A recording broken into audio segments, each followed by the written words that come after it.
Hello बच्चों, hello, welcome to doubt नट पर आप सभी बच्चों का एक बार फिर से यार बहुत बहुत स्वागत है। आई होप आप सभी बच्चे अपने घरों पर एकदम स्वस्थ हैं, मस्त हैं और बढ़िया से अपने नीट के एग्जाम की प्रिपरेशन कर रहे हैं। गुड इवनिंग बेटा, गुड इवनिंग, गुड इवनिंग। कैसे हो आप सब? Hello Nagendra, hello Afsana, hello Salim, hello doctor Babu, hello Banita ji, hello Arun Kashyap. Good evening बेटा, गुड इवनिंग। कैसे हैं आप सब? आई होप आप सभी अपने घरों पर एकदम स्वस्थ हैं, मस्त हैं और बढ़िया से अच्छे से पढ़ाई कर रहे हैं। टीचर स्लाइड नाइट को डलवा दिया करो बेटा। टीचर स्लाइड नाइट को अगर मेरे हाथ में होता तो मैं डलवा देता, ठीक है। मैं यहां से जैसे ही तुम्हारी क्लास एंड करता हूं, मेरे को जहां अपलोड करनी होती है वहां मैं अपलोड कर देता हूं, लेकिन बाद का प्रोसेस दूसरे टीम वाले बंदे करते हैं बेटा, जो जा चुके होते हैं, ठीक है।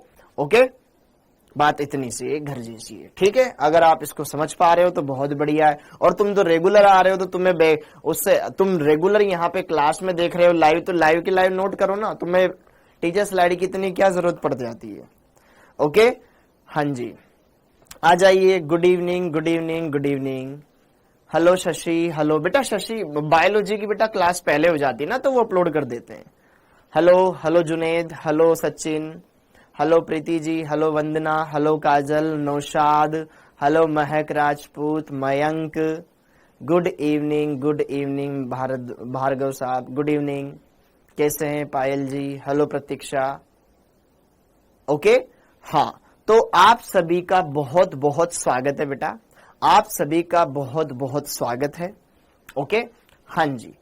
किसी की परमाणुकता बॉन्ड ऑर्डर 1.5 है, तो जरा देख ध्यान से। अगर किसी का बॉन्ड ऑर्डर बेटा 1.5 है या दशमलव में है, तो उसका सिंपल सा ये मतलब है कि उसके अंदर एक बॉन्ड तो कंप्लीटली बनता है, दूसरा बॉन्ड पार्शियली बनता है, पार्शियली बनता है, ठीक है। ओके, आंशिक रूप से बनता है। हाँ जी, एक बार होमवर्क जरा देख करके लगाएं, जो पढ़ाया नहीं है वो भी देते हैं सर बार बार। जरा देखो ध्यान से बेटा, क्या आपने लास्ट लेक्चर का होमवर्क देखा बेटा जी? क्या आपने लास्ट क्लास का होमवर्क देखा? उस लास्ट क्लास के होमवर्क में मोस्टली क्वेश्चंस वही हैं।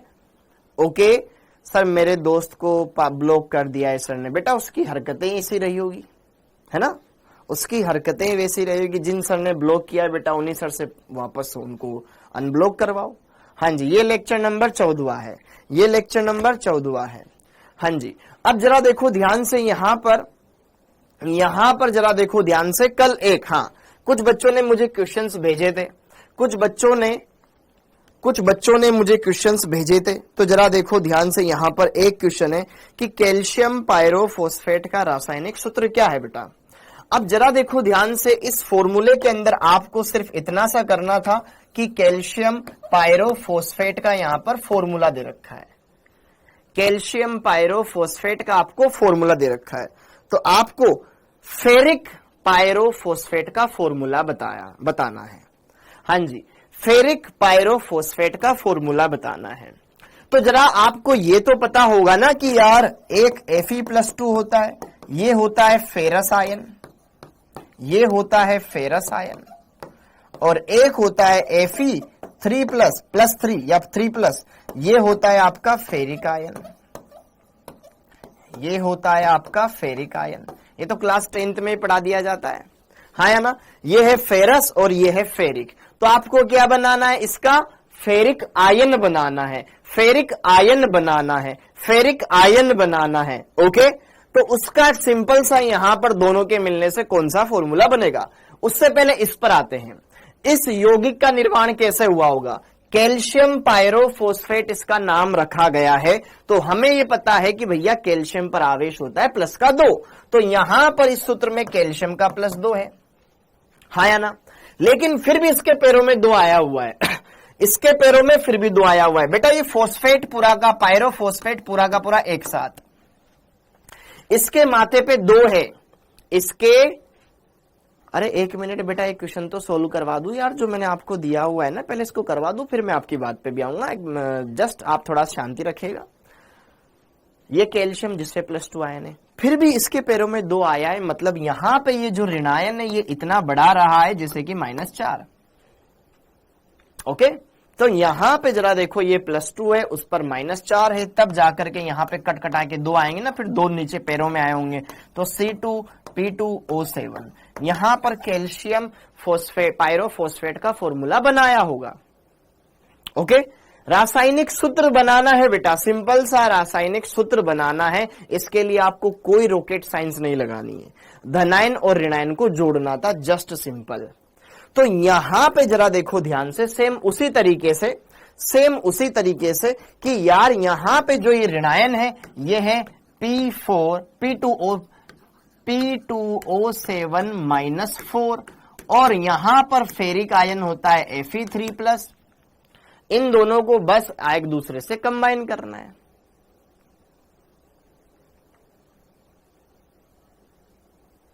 इन दोनों को आपस में कंबाइन करना है, तो इसके ऊपर का 3 इसके पैरों में जाएगा, इसके माथे का इसके पैरों में जाएगा, तो यहां पे क्या बन जाएगा Fe4। ठीक है, ये P2O7 ऑलरेडी है, तो 3 यहां पर बाहर ब्रैकेट के बाहर लग जाएगा। हाँ या ना? Hello hello hello hello hello, Fe4 P2O7 whole thrice. Very good Karan Patel, very good, इन्होंने पहले से बना रखा है। हेलो सनत कुमार।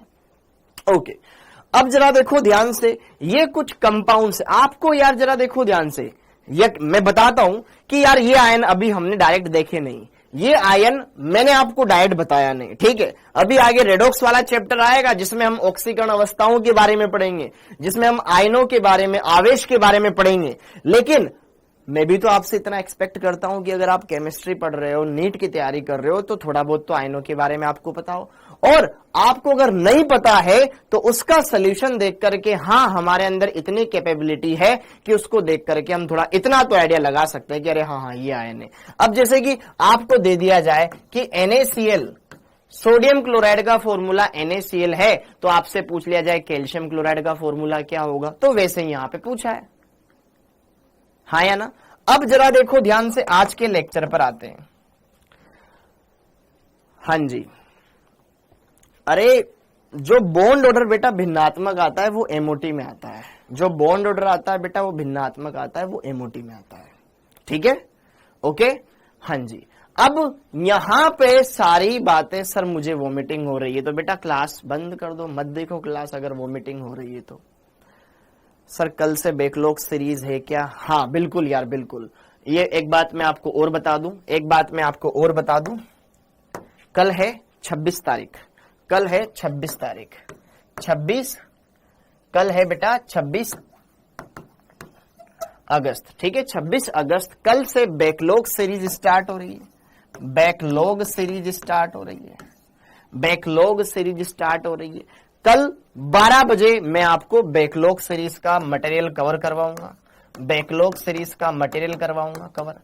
ठीक है, जो इस हफ्ते में हमने पढ़ा है। ठीक है, आपको बहुत ज्यादा बेनिफिट मिलेगा, सारी बातें क्लियर होएगी। तो 26 अगस्त को कल 12 बजे हम बैकलॉग सीरीज करेंगे पेड बैच में। ओके, और उसमें हम क्या कवर करेंगे? उसमें हम कवर करेंगे यहां पर केमिकल बॉन्डिंग, रासायनिक आबंधन। ठीक है बच्चों, रासायनिक आबंधन, ये हम क्लियर करेंगे। हाँ या ना? अरे सूरज वर्मा थोड़ा शांति तो रख लो यार, पहले मैं भी तो बोल दूं। बेटा मिन्नी वहां तक ही आएगा जो आपको पढ़ाया गया, दैट्स इट। ठीक है, क्या दोनों बैच के लिए होगा? अतीफ बेटा दोनों बैच के लिए होगा, थोड़ा सा उस चीज को भी मैं समझूंगा, कोशिश करूंगा। ठीक है, होगा दोनों बैच के लिए। हाँ जी, पेड बैच का मतलब, अरे यार तुम्हारे लिए पेड बैच का मतलब क्या पूछ रहे हो? हाँ या ना? अब जरा देखो ध्यान से, इतनी बातें क्लियर हो गई। अरे पहले जो मैं बोल रहा हूं उसको तो समझो। सर जलयोजित आयन का मतलब क्या है? सुमित कश्यप साहब थोड़ी सब्र रखो यार। ओके, एटॉमिक स्ट्रक्चर ले लो बेटा, जो इस महीने में पढ़ा है ना उसका बैकलॉग होगा, 10 साल पहले पढ़ा उसका नहीं होगा। सर ऐप में टेस्ट दिखने लग गया है, ठीक है वो तो दिखेगा ही सही जो डलवा दिया हमने। ओके, हाँ जी, मुगल यादव बेटा आपने एमओटी डायग्राम बनाया था, उसी एमओटी डायग्राम से आप ये देख सकते हो कि इसके अंदर आप ये देखो सिर्फ कि बॉन्डिंग के अंदर कितने इलेक्ट्रॉन है, एंटी बॉन्डिंग ऑर्बिटल्स में कितने इलेक्ट्रॉन है, तो उन दोनों से आप क्या निकाल सकते हो? बॉन्ड ऑर्डर अर्थात बंध क्रम, वही आपको वहां पे देखने को मिलेगा। बॉइलिंग पॉइंट से related questions out of chapter था क्वेश्चन, आउट ऑफ चैप्टर। कौन सा चैप्टर आउट ऑफ क्वेश्चन था? कल शाम को क्लासेस होएगी क्या? होएगी। अब थोड़ा सा आगे थोड़ा सब्र कर लो, थोड़ा सा पढ़ ले। अब टीचर स्लाइड नहीं आता है, अरे भाई आपके पास अगले दिन आ जाता है ना टीचर स्लाइड। रात को 9:30 बजे तक क्लास होती है, तो बाकी चला जाता है स्टाफ, तो वो लेट नाइट को आपके टीचर स्लाइड अपलोड नहीं कर पाता है। ठीक है, ओके। और आप तो जब रेगुलर क्लास में आ रहे हो तो फिर तुम्हें टीचर स्लाइड की क्या जरूरत है? इसका मतलब ये है कि तुम यहाँ पे जो हम आपको रेगुलर पढ़ा रहे हो उसको छाप नहीं रहे हो, बस केवल मुंह दिखाने के लिए यहाँ पे आ जाते हो, लेकिन छापते नहीं हो। कहीं ना कहीं ये तो मक्कारी हुई ना। आपको क्या जरूरत पड़ती है टीचर स्लाइड की? जब टीचर यहाँ पे पढ़ा रहा है, ठीक है, तो आपको हैंड टू हैंड यहां से नोट डाउन करना चाहिए। और अगर बाई चांस किसी दिन स्लाइड, मेरी तो लास्ट क्लास होती, तो लास्ट क्लास बेटा अगर मेरी जगह बायोलॉजी की भी होती तो उसकी अगले दिन ही आती। ठीक है, ओके। अब चलो आगे बढ़ते हैं और आगे की चीजों को चर्चा में लेकर आते हैं। सबसे पहले लास्ट क्लास में हमने क्या पढ़ा था? सबसे पहले लास्ट क्लास में हमने क्या पढ़ा था? अब सारे बच्चे एक बार अपनी तमाम प्रकार की गतिविधियों को शांत कर दो चुपचाप से। अरे ठाकुर साहब थोड़ा देर ठंड रख ले, ठंड रख ले भाई, ठंड रख लो सब एक बारी, वरना फिर मैं तुम्हारे कमेंट फिर हाइड कर दूंगा, फिर तुम कुछ करने की नहीं रहोगे। इसलिए चुपचाप बोल रहा हूं। डंडे से मारिए इन लोगों को बेटा, तब भी नहीं समझने वाले। इनसे 10 बार बोल दिया मैंने कि थोड़ा सा रुक जाओ। LDS, VBT, MOT सबर कर लो ना भाई, चुपचाप से बैठ जाओ ना। विवेक ठंड रख लो, चुपचाप से सारे अपने भावनाओं को कंट्रोल कर लो। कमेंट तो ऑफ कर दूंगा बेटा मैं, लेकिन मैं चाहता हूं ना लोगों में खुद अक्ल आए। हर बार समझाना जरूरी नहीं है। पीरियोडिक टेबल वाला बैकलॉग करा दो। आशीष बगोरिया पहले नहीं करवाया पीरियोडिक टेबल वाला, कमेंट ही बंद करते हैं। थोड़ी देर सब्र, इनको ना थोड़ा सा जब तक सीखने को नहीं मिलेगा ना, 1-2 बच्चों को मेरे को ब्लॉक करना पड़ेगा। जैसे कि एक का तो इलाज कर दिया है बाकी टीचर ने, 1-2 का मुझे ब्लॉक करना पड़ेगा, तभी जाकर आगे आप सुधरेंगे। जब तक आप अपने एग्जाम के लिए सीरियस नहीं होंगे बेटा, हकीकत मानो आपका सिलेक्शन नहीं होगा, चाहे आप कहीं भी पढ़ लो। अगर जब तक आप अपने एग्जाम के लिए सीरियस नहीं होंगे, अगर आपको हम यहां पे 1.5 घंटे पढ़ा रहा ना, वो 1.5 घंटा भी कम पड़ जाएगा। समझ में आया? एक ऑफलाइन क्लास में और एक ऑनलाइन क्लास में यही एक समस्या है जो मेरे को बहुत खराब लगती है। यहां पे कोई बच्चा आगे कुछ भी कमेंट लिखता रहता है, करता रहता है, भले उसको पढ़ने से कोई मतलब नहीं है, लेकिन अगर यही काम ऑफलाइन में होता ना, उसको एक बार में बाहर निकाल देता, घुसने नहीं देता उसको अंदर। क्लियर है? अगर क्लास में टीचर आ गया है तो उसके बाद आपका चुपचाप ये कर्तव्य बनता है कि चुपचाप से बैठो और पढ़ाई करो, क्योंकि सिलेक्शन तभी होगा, इधर आलतू फालतू बातें करने से नहीं होगा। और अगर आप सही तरीके से बिहेव करेंगे बेटा, तो टीचर आपकी बात सुनेगा। टीचर की आपसे कोई पर्सनल दुश्मनी नहीं है। आप यहां पर पढ़ने आए, हम आपको पढ़ाने आए। अगर आप अपना काम ढंग से करते हैं तो हमें भी अपना काम करने में बढ़िया मजा आएगा। ओके, वरना हर एक दिन आप आधा टाइम तो टीचर का इसी में वेस्ट करवा देते हो कि पहले हमें ये डांटे, तभी हमें थोड़ा सा अंदर से लगेगा कि हाँ हम थोड़े नालायक हैं।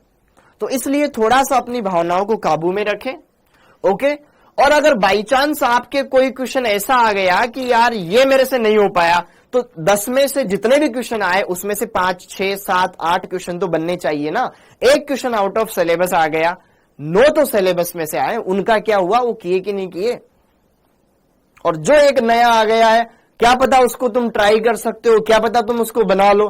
तुमने तो पढ़ा हुआ 11th, ये तो 12th के, ये तो तुम्हारा 11th का चैप्टर है, और थोड़ा सा अगर कोशिश करोगे तो क्यों नहीं बनेगा, है ना। बहाने हजारों हो सकते हैं, समस्याओं का निवारण तो अपने को ही करना पड़ेगा। अगर प्रॉब्लम खड़ी होती है तो साथ के साथ उसका सोल्यूशन भी आता है। ठीक है, ओके। अब जरा देखो ध्यान से, यहां पर लास्ट लेक्चर में मैंने आपको क्या पढ़ाया था? लास्ट लेक्चर में मैंने आपको क्या पढ़ाया था? प्रीवियस लेक्चर में मैंने आपको यह पढ़ाया था जल योजन ऊर्जा क्या होती है।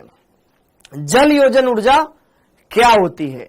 जल योजन ऊर्जा के बारे में मैंने आपको यह पढ़ाया था, या विलायकन ऊर्जा के बारे में मैंने आपको यह पढ़ाया था। जब किसी आयनिक यौगिक को जल में डाला जाता है तो जो ऊर्जा निकलती है उस ऊर्जा को ही क्या कहा जाता है? जल योजन ऊर्जा कहा जाता है। उस ऊर्जा को ही क्या कहा जाता है? जल योजन ऊर्जा कहा जाता है। Okay, hydration energy. जब किसी आयनिक यौगिक को हम विलायक में डालते हैं तो जो ऊर्जा निकलती है विलायकन ऊर्जा, और अगर विलायक के रूप में जल ले लिया जाए तो जल योजन ऊर्जा निकलती है, उसको ही जल योजन ऊर्जा कहा जाता है। अब बात आती है कि सर किसका जल योजन ज्यादा होगा, किसका जल योजन कम होगा।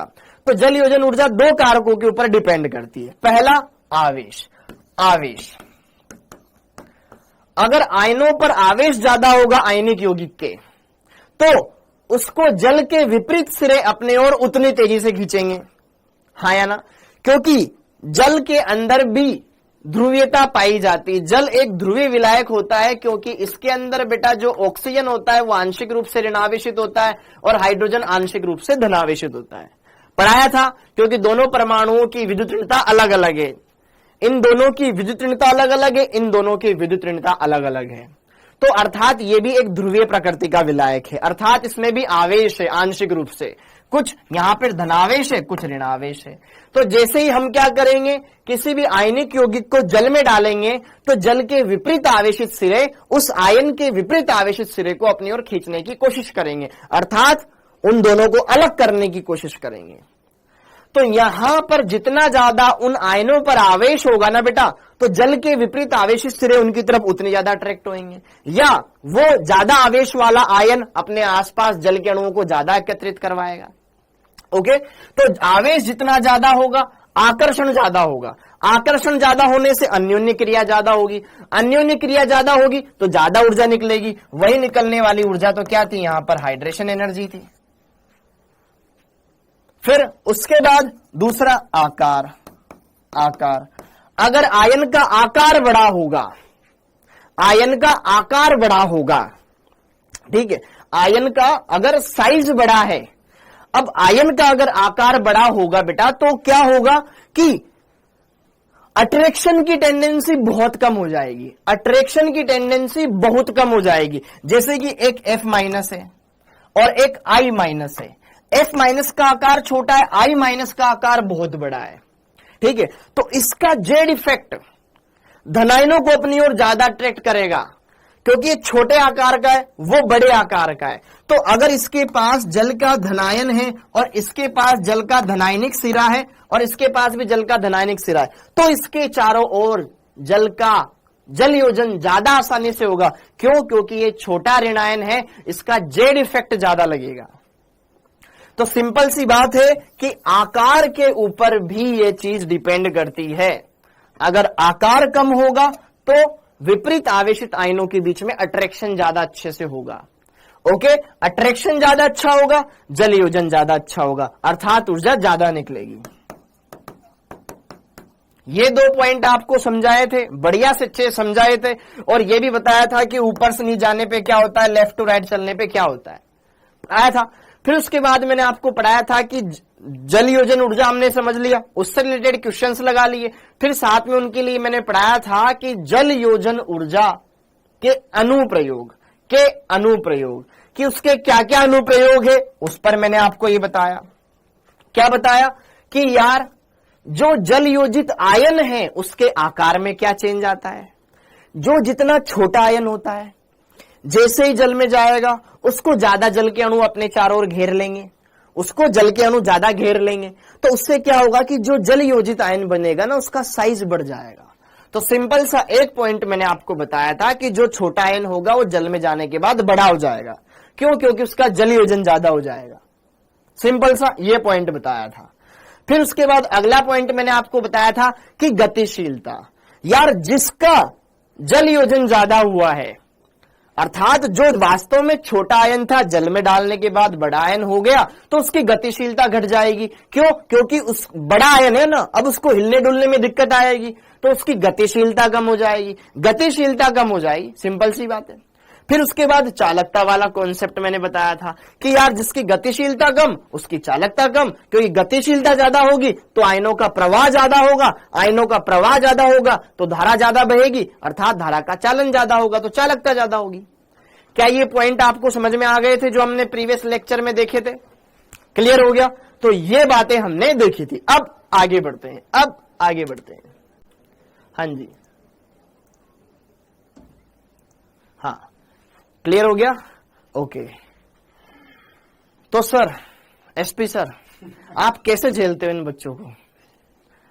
हाँ जी, मैं फॉर्मूला लेकर आता हूँ, आपको भी देता हूँ। बिल्कुल सर, बिल्कुल।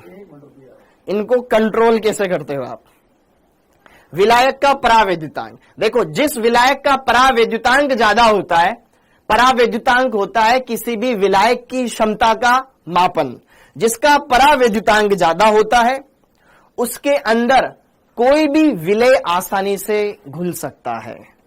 तो यहां पर परावैद्युतांक जिसका ज्यादा होगा उसके अंदर जल योजन उतना ज्यादा होगा, वो आयनिक यौगिक उतना जल्दी टूट जाएगा। सर डंडा लेके आते हैं। अरे सर क्या बात, देख रहे हो ना तुम, छड़ी कमांडर साहब की छड़ी। सर यहां से ही स्टार वॉर्स की तरह करंट लगा दो इनको।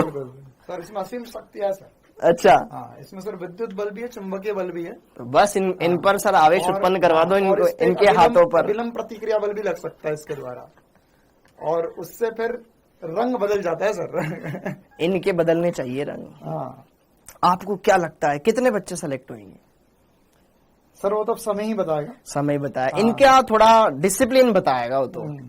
हाँ जी, अभी तो शुरुआत हुई है। अभी तो शुरुआत हुई है। देखो अभी तो डंडा आया है, अभी फिर बड़ी छड़ी आएगी, लठ आएगा, फिर लठ आएगा, फिर तो पढ़ेंगे। हाँ जी सर, सर छुपा लो इसे। अच्छा, तो एक चर्चा थी है ना, जैसे अभी थोड़ी देर पहले मेरी क्लास में मैंने बोला था आप लोगों को, तो ऐसी ही कुछ चर्चा फिर से करना चाह रहे थे। तो कामेश सर चाह रहे थे कल क्लास लेना, तो हमने बोला कि ठीक है भाई, है ना, और वो भी बैच 2 की। तो सर बता दें इनको। हाँ, तो सर आप बता दीजिए। तो बेटा जो बैच 1 है, कल उनकी कोई क्लास नहीं है, न बायोलॉजी की, न फिजिक्स की, न केमिस्ट्री की, तो कल आपका ऑफ है। सर ऐसा क्यों है ये भी बता दो। परसों टेस्ट है। हाँ, परसों टेस्ट है, तो उसके रिवीजन के लिए आपको टाइम दिया जा रहा है। बिल्कुल। और जो बैच 2 वाले हैं बेटा, बैच 2 वालों की 4 बजे से क्लास है केमिस्ट्री की। ओके, ताकि अपना जो छूटा हुआ पोर्शन है ना, अपन उसको कवर कर लें। अपना जो छूटा हुआ पोर्शन है उसको हम कवर कर लें। ओके, हाँ या ना? समझ में आया? ठीक है, तो भाई ये ध्यान रखना, जो मैंने बोला था उन शब्दों में परिवर्तन हो चुका है। तो अब क्या होगा, कल ओनली केमिस्ट्री क्लास होगी बैच 2 की, और बैच 1 की हमने रिवीजन के लिए ना, वैसे कुछ बच्चे बोल भी रहे थे, बिल्कुल सर, तो रिवीजन के लिए टाइम दिया है। तो अब ये टाइम को बर्बाद नहीं करना है, मतलब ये आप मान के चलो एक तरीके से आखिरी मौका ही आपके पास। तो कल का टाइम आप यूटिलाइज कीजिए। और बैच 1 वालों को स्पेशली मैं बोल रहा हूँ कि जितना भी आपका बैकलॉग वगैरह रहा है या कुछ भी छूटा है तो उसे पूरा कर लेना, है ना। बिल्कुल सर, इससे एक बल लग सकता है आपके ऊपर, है ना। और कौन सा बल लगेगा, ये सतह के लंबवत होगा, ठीक है, तो अभिलंब बल लगेगा, समझ रहे हो ना। और इसकी प्रतिक्रिया जो होगी वो ध्वनि के रूप में भी उत्पन्न हो सकती है ना। वो ध्वनि तुम्हारे शरीर से आ सकती है, मुख से आ सकती है। समझ रहे हो विनोद? तो ये बात है, कल आपकी फिजिक्स की क्लास नहीं है, 4 बजे से क्लास है। बैच 1 वालों का ऑफ है, बैच 2 वालों की बेटा क्लास है। ठीक है, चलिए, तो फिर अब हम फिजिक्स की क्लास जो होगी वो मंडे के दिन होगी। तो मंडे बिल्कुल जो मैं चैप्टर पढ़ा रहा था उसी को कंटिन्यू करूंगा, और आखिरी में जो क्वेश्चन है वो हम प्रैक्टिस करवाऊंगा। ठीक है, तो मंडे के दिन हम क्लास में मिलेंगे। Thank you sir. Okay sir, okay, thank you sir. बिल्कुल, हाँ, ये छड़ी जादू की छड़ी, बस इसका प्रकोप इनके पास तक पहुंच जाए सर, बस इतनी सी ख्वाहिश है। हाँ,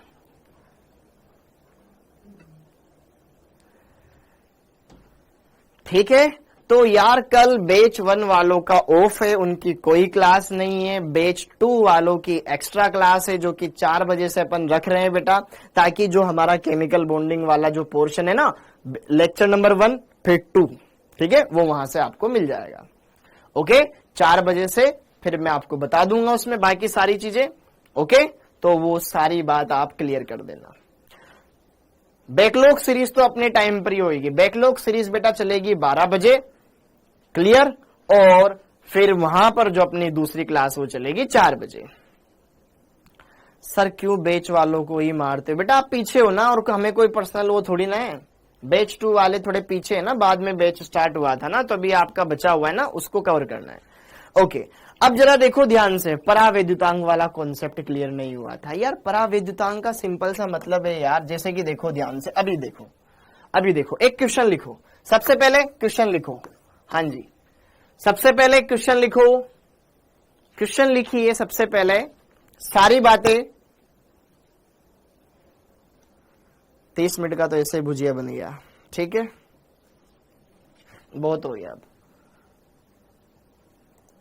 हाँ जी, जरा देखो ध्यान से, सबसे पहले एक क्वेश्चन लिखिए, सारी बातें समझ में आएगी। थोड़ा सा यार सीरियस हो जाओ पढ़ाई के लिए, सच बोल रहा हूं, मेरे को बिल्कुल मजा नहीं आ रहा तुमको पढ़ाने में, सच बोल रहा हूं, लिख के ले लो।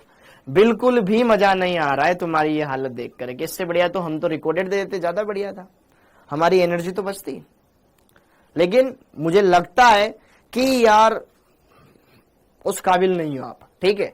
तो आपको दिखना चाहिए, आपको दिखाना चाहिए ना कि यार हम वाकई में बढ़िया हैं, हम अच्छे से बिहेव करते हैं, वैसा लगता ही नहीं है, ठीक है।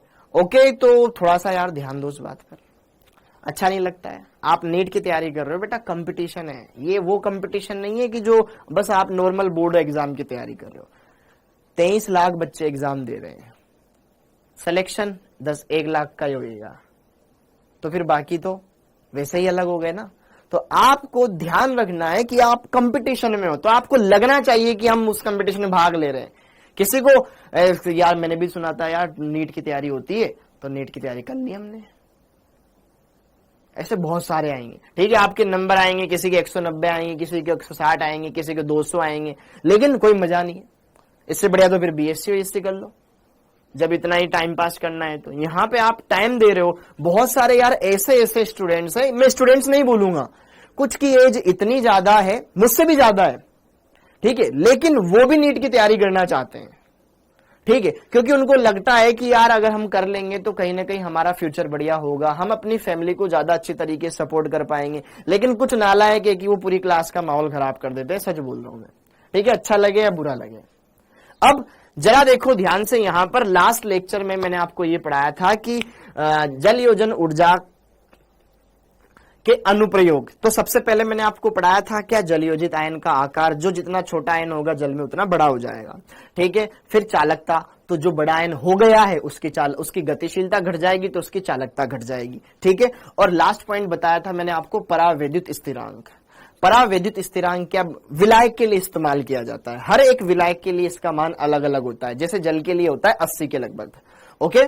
तो जिसका परावैद्युत स्थिरांक ज्यादा होता है उसकी किसी को भी अपने अंदर घोलने की क्षमता ज्यादा होती है, समझ में आ रहा है। जिसका परावैद्युत स्थिरांक ज्यादा होता है उसकी किसी भी आयनिक यौगिक को अपने अंदर घोलने की क्षमता उतनी ही ज्यादा होती है। तो ये मैंने बात बताई थी। तो यहां पर जरा देखो ध्यान से, ठीक है, 4 विलायक, क्वेश्चन लिखिएगा, 4 विलायक क्रमशः ए, बी, सी एवं डी दिए गए हैं,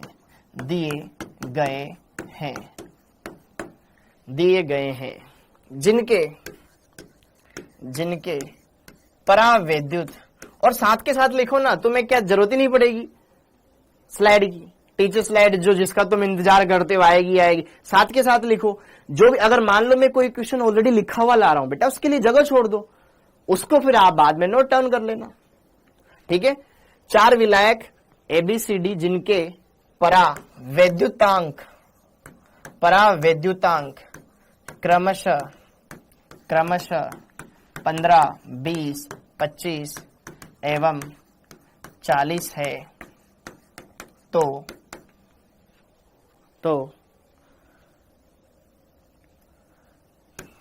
तो किसी आयनिक यौगिक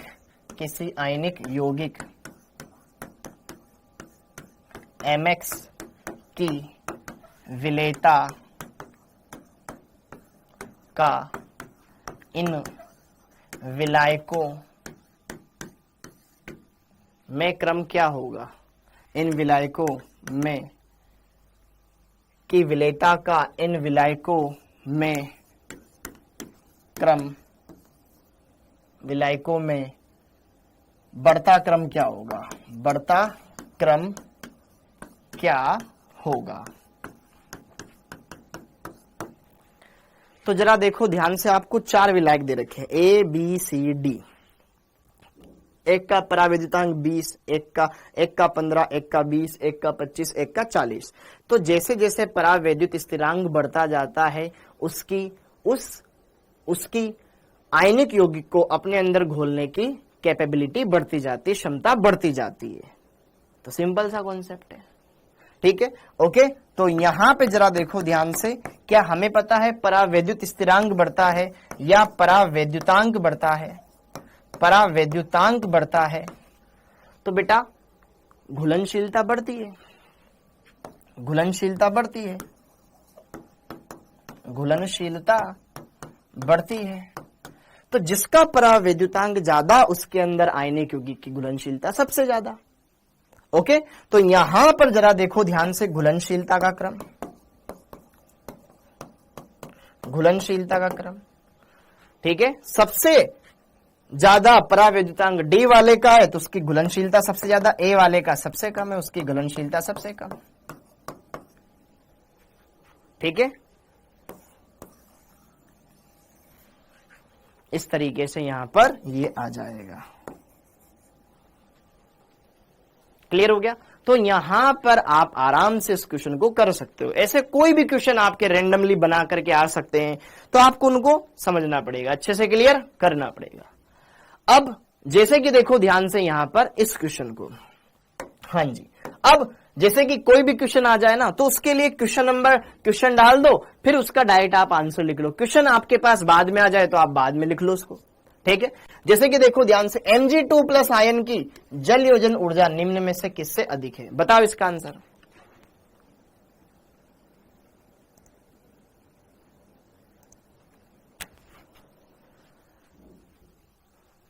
बताओ इसका आंसर। किसकी जल योजन ऊर्जा, मैग्नीशियम आयन की जल योजन ऊर्जा किससे अधिक है? मैग्नीशियम आयन की जल योजन ऊर्जा किससे अधिक है? तो जरा देखो, क्यों ना हम जल योजन ऊर्जा का क्रम ही देख लें, He का क्रम। हमारे पास टोटल 4 आयन है, 1 2 3 4। एक है हमारे पास मैग्नीशियम 2+ आयन, एक है हमारे पास बेरिलियम 2+ आयन, एक है हमारे पास एल्यूमिनियम +3 आयन, एक है हमारे पास सोडियम + आयन। तो जरा देखो ध्यान से, सबसे पहली बात तो क्या मैंने आपको आवेश पढ़ाया था? जिस पर जितना ज्यादा आवेश होगा, जिस पर जितना ज्यादा आवेश होगा, hydration energy directly proportional to charge, आवेश के समानुपाती होती है और आकार के व्युत्क्रमानुपाती होती है, हाँ या ना बोलो? तो जरा देखो ध्यान से, सबसे ज्यादा आवेश इस पर है, अर्थात इसका जल योजन सबसे ज्यादा होगा, और सबसे कम आवेश सोडियम पर है तो इसका सबसे कम होगा। इस पर भी +2 है, इस पे भी +2 है, लेकिन बेरिलियम ऊपर आता है, मैग्नीशियम नीचे आता है, तो इसका आकार बड़ा है, इसका आकार छोटा है, छोटा आकार होगा, अर्थात इसका जल योजन फिर ज्यादा होगा। तो दिमाग लगाओगे तो मैग्नीशियम की किससे ज्यादा है? सोडियम से ज्यादा है।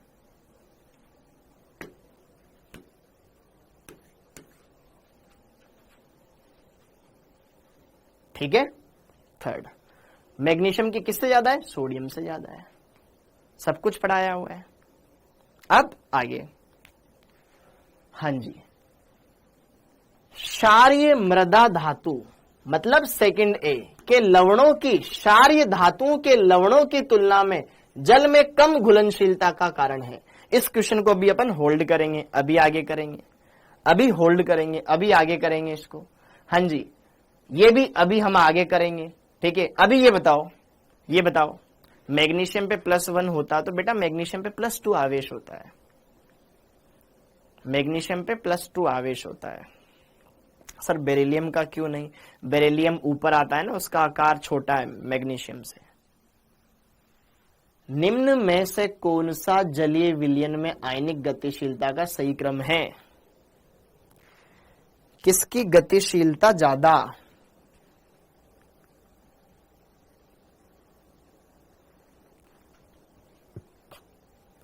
वेरी गुड, बहुत बढ़िया, ऑप्शन नंबर 4, बहुत बढ़िया, ऑप्शन नंबर 4। देखो ध्यान से, जो नॉर्मल छोटा आयन होता है जल में जाने के बाद बड़ा आयन बन जाता है, हाँ या ना? जो नॉर्मल छोटा आयन होता है वो जल में डालने के बाद उतना बड़ा हो जाएगा, तो उसका हिलना डुलना बंद हो जाएगा, अर्थात बड़ा आयन छोटा ही दिखेगा, छोटा आयन आराम से घूम पाएगा। ऑप्शन नंबर 4 क्लास में करवाया हुआ क्वेश्चन है पहले ही, ठीक है, ओके। हाँ जी, अब जरा देखो ध्यान से, क्षार धातुओं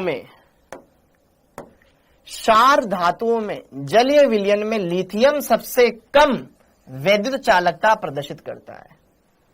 मतलब लिथियम की चालकता जलीय विलयन में कम होती है। पहली बात तो ये कथन दे रखा है, ठीक है।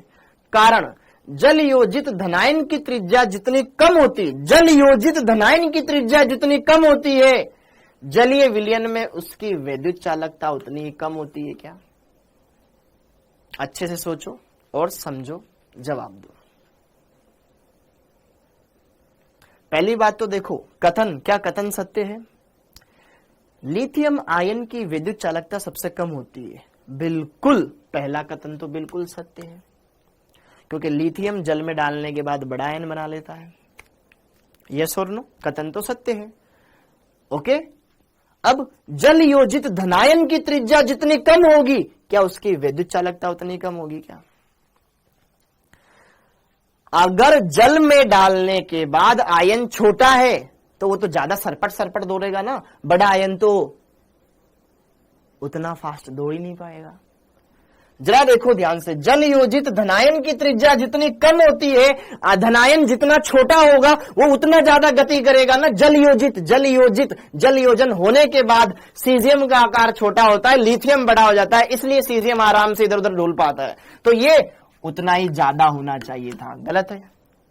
ओके, तो फर्स्ट सही है, कथन सत्य है, कारण असत्य है। Option number 4, option number 4, option number 4, option number 4। Clear हो गया? डन। अब आगे बढ़ते हैं, अब आगे बढ़ते हैं, अब आगे बढ़ते हैं। हाँ जी, अब आगे बढ़ते हैं। सबका क्लियर है? तो अब बच्चों हमने इस बात को समझ लिया। अब आगे हम पढ़ेंगे एक नया टॉपिक जिसका नाम है विलेयता। एस ब्लॉक से रिलेटेड टॉपिक है, एस ब्लॉक से रिलेटेड टॉपिक है, लेकिन अगर आप यहां पे जालक ऊर्जा और जल योजन ऊर्जा पढ़ चुके हो तो इसको भी पढ़ लो, बहुत इंटरेस्टिंग टॉपिक है। हाँ जी, अब यहां पर हेडिंग डाल लेंगे आप विलेयता, विलेयता या घुलनशीलता, मतलब एक ही है। विलेयता, घुलनशीलता, बोले तो इंग्लिश में सोल्यूबिलिटी, सोल्यूबिलिटी।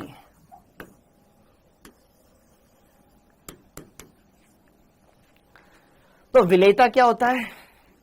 हमने विलयन वाले चैप्टर में पढ़ा कि विलायक की दी गई मात्रा में विलेय की अधिकतम घुली मात्रा ही विलेयता कहलाती है। चैप्टर 2 में पढ़ा था, वेरी गुड, हाँ है ना। किसी भी विलायक में घुली हुई विलेय की अधिकतम मात्रा ही उसकी विलेयता कहलाती है, हाँ या ना बोलो। ठीक है, हमें परिभाषा से मतलब नहीं है, हमें यहां पे देखना है कि कब विलेय ज्यादा होगा, कब कम घुलेगा। आयनिक यौगिक, हम आयनिक यौगिकों की विलेयता पढ़ रहे हैं। तो जरा देखो ध्यान से, यहां पर एक बहुत ही गजब का कॉन्सेप्ट मैं आपको पढ़ाऊंगा बेटा। जरा देखो ध्यान से, एक बढ़िया सा कॉन्सेप्ट आपका इंतजार कर रहा है। जालक ऊर्जा को बोलते हैं एलई, ओके।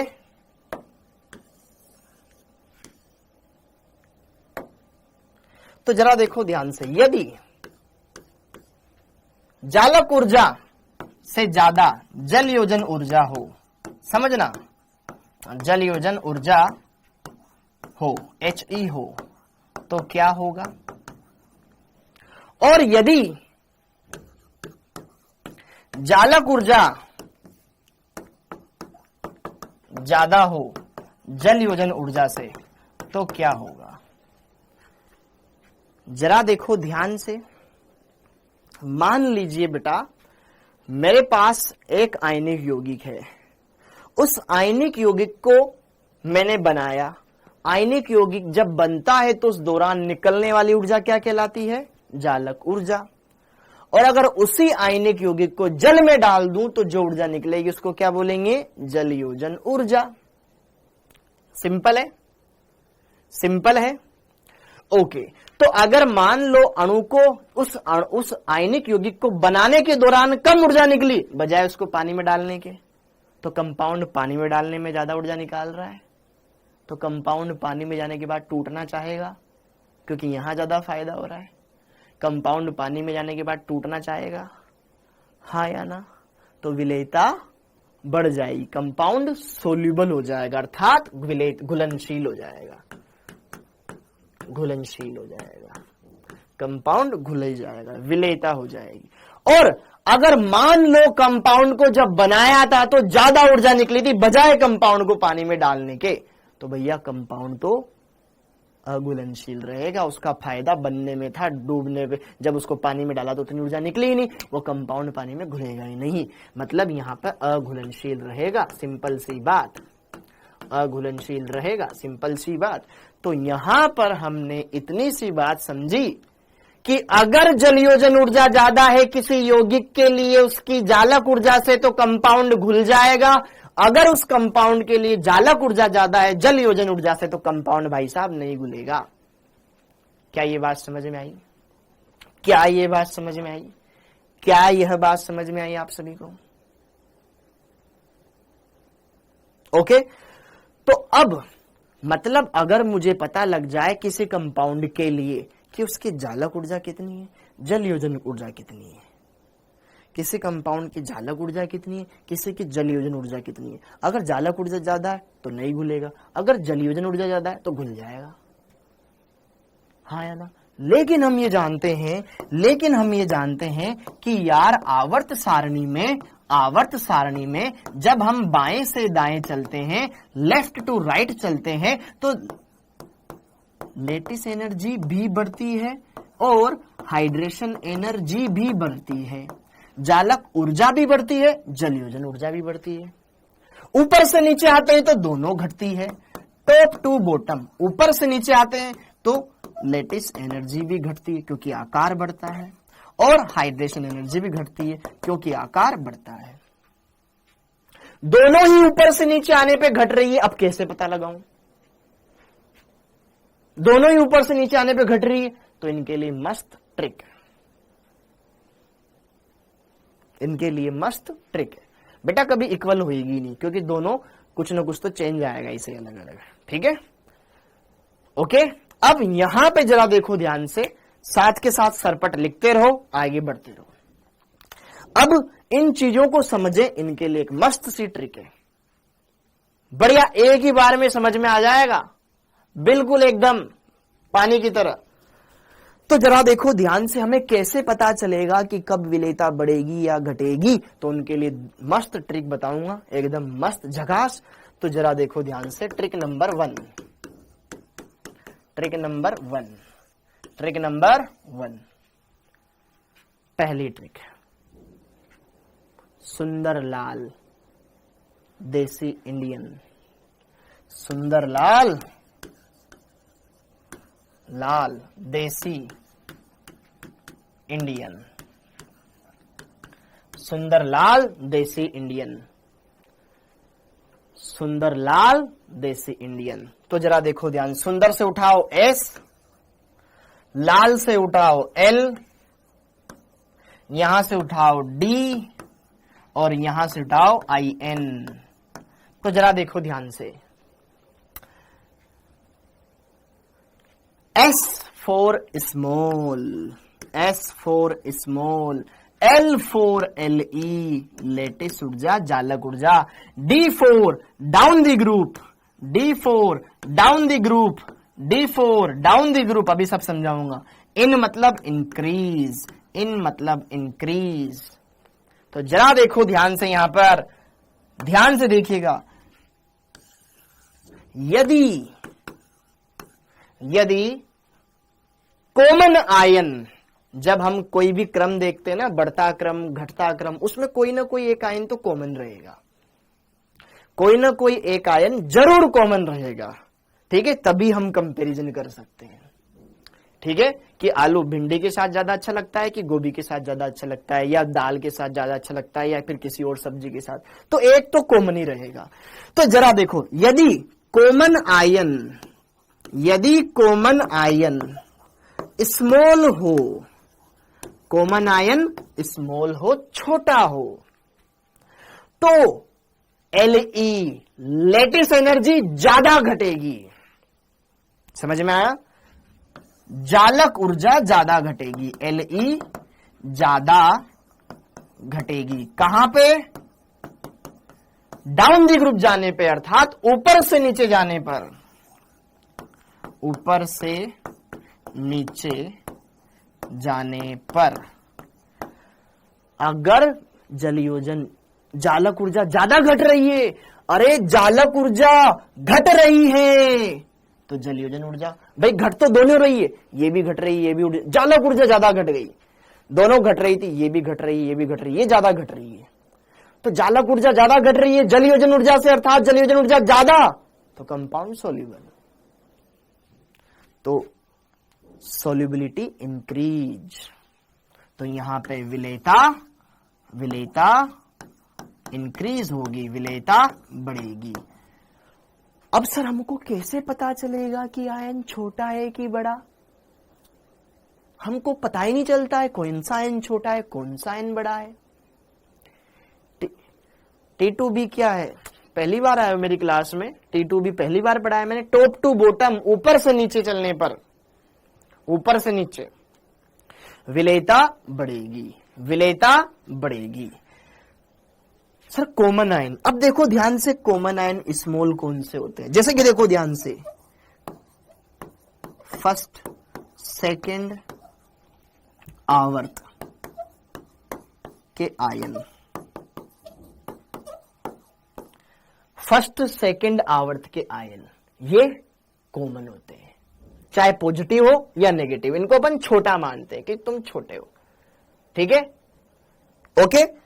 फर्स्ट सेकंड आवर्त के आयन छोटे होते हैं, ठीक है, एवं Na+ भी स्मॉल। थर्ड आवर्त का है लेकिन धनायन छोटा होता है, ओके। हाँ जी, बस आपको ये छापना है, अभी कुछ दिमाग नहीं लगाना है खुद का, बस ये छाप लो भाई, अभी ये छाप लो। टाइम पर आओ, नहीं बताऊंगा कितना पढ़ा दिया, नौकर लग रहा हूं तुम्हारा यहां पे। यदि कॉमन आयन स्मॉल हो तो ऊपर से नीचे चलने पर लेटिस एनर्जी ज्यादा घटेगी, तो विलेयता बढ़ेगी। एक बार ये लिख लो, एक बार ये लिख लो अच्छे से। एक ट्रिक और लिखनी है अभी, एक ट्रिक और लिखनी है अभी, ठीक है। विलेयता क्या होती है? तुम्हारे कमेंट खोल के एक नाइंसाफी करता हूं मैं तो कुछ बच्चों के साथ। हाँ जी, अब जरा देखो ध्यान से, यहां पे ट्रिक नंबर 2। तुमने विलियन वाला चैप्टर क्या पढ़ा था फिर वहां पे? है कमेंट में तो लिख देते हो तुम मैं ये तो लिख देते हो कि सर मोबाइल से ना कैलकुलेशन करते हैं, क्लास में नहीं करवाते हैं। आते हैं हमारे पास, तुम्हारे जो भी तुम भेजते हो ना, सब आते हैं हमारे पास कि सर का समझ में नहीं आता है, मोबाइल में कैलकुलेशन करते हैं। भाई किस दिन करी थी? मुश्किल से एक आध दिन होगा जिस दिन करी होगी, और वो भी कोई इतनी बड़ी कैलकुलेशन नहीं रही होगी जो तुम ना कर सको, या फिर कोई कैलकुलेशन ऐसी होती है कि जिसको यहाँ बोर्ड पर टाइम देने के बजाय आपसे करवा ली जाए तो ज्यादा आसान है, जल्दी हो जाए। हाँ जी, ट्रिक नंबर 2, ट्रिक नंबर 2। हाँ जी, क्लियर है? ओके, तो यहां पे जरा देखो ध्यान से, यहां पे जरा देखो ध्यान से। अरे बेटा यार टाइम पर आया करो आप यार, अभी तक कितना पढ़ा दिया भाई? इतना पढ़ा दिया है।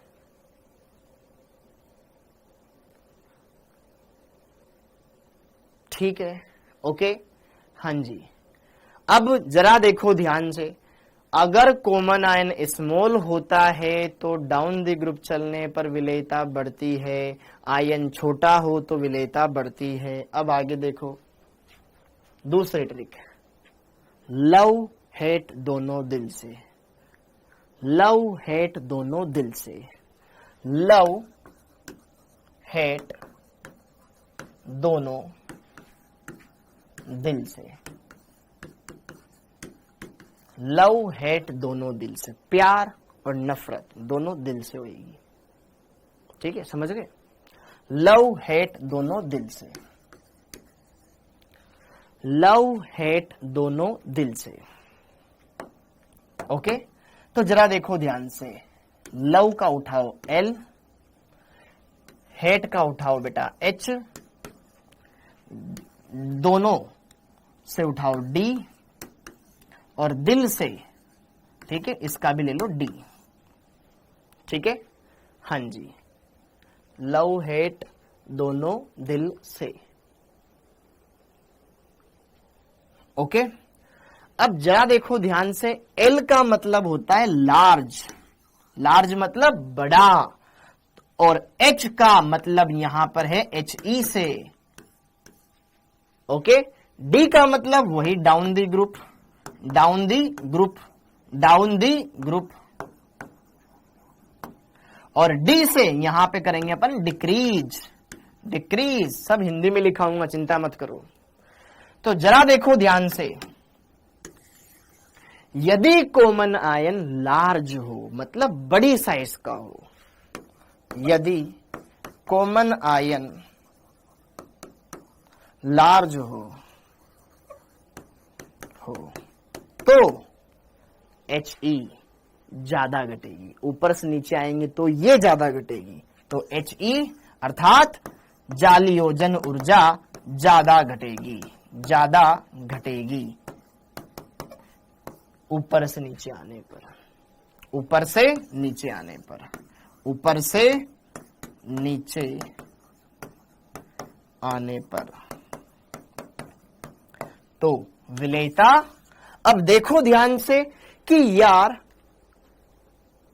जल योजन ऊर्जा घट रही है, ऊपर से नीचे आने पे दोनों घटती है, ऊपर से नीचे आने पर दोनों घटती है। भाई जल योजन ऊर्जा भी घट रही है, जालक ऊर्जा भी घट रही है, ऊपर से नीचे आने पे दोनों घट रही है, लेकिन ये ज्यादा घट रही है, जल योजन ऊर्जा ज्यादा घट रही है जालक ऊर्जा की तुलना में। एच ई क्या है? अरे यार तुम बीच में क्यों आते हो क्लास में यार, मत आया करो बच्चा। जल योजन ऊर्जा, एच ई का मतलब क्या होता है? जल योजन ऊर्जा। ठीक है, एच ई का मतलब आज ही पढ़ा रहा हूं कि मैं यार, कैसे कैसे बालक भरे पड़े हैं क्लासों में यार, बिल्कुल ही। एच ई का मतलब होता है जल योजन ऊर्जा।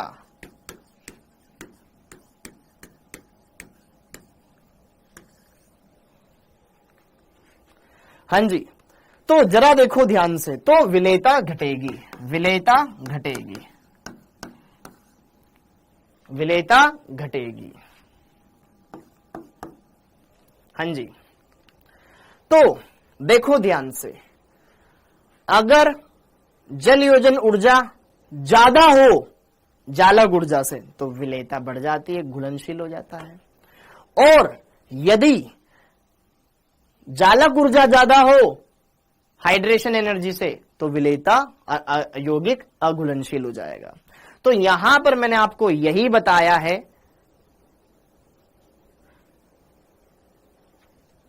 यहां पे जरा देखो ध्यान से, मैंने आपको यही बताया, अगर कॉमन आयन छोटा है, मतलब उभयनिष्ठ आयन कैसा है? छोटा है, तो ऊपर से नीचे जाएंगे विलेयता बढ़ेगी। सिंपल सा ध्यान रखो, अगर उभयनिष्ठ आयन छोटा हो ना तो विलेयता बढ़ती जाएगी, और अगर उभयनिष्ठ आयन कैसा हो? बड़ा हो, तो विलेयता घटती जाएगी, विलेयता घटती जाएगी, यहां पे बढ़ती जाएगी, यहां पे घटती जाएगी। बस इतना सा ध्यान रखना है, बस इतना सा ध्यान रखना है, और कुछ दिमाग मत लगाओ, मत लगाओ तुम ज्यादा दिमाग, नहीं है दिमाग, सिंपल सा छोटा। अगर यदि क्या था मैंने? कॉमन आयन, अगर कॉमन आयन कैसा है? स्मॉल है, छोटा है, तो विलेयता बढ़ती है, विलेयता बढ़ती है। सिंपल सा, ये देखो, यदि कॉमन आयन कैसा हो? लार्ज हो,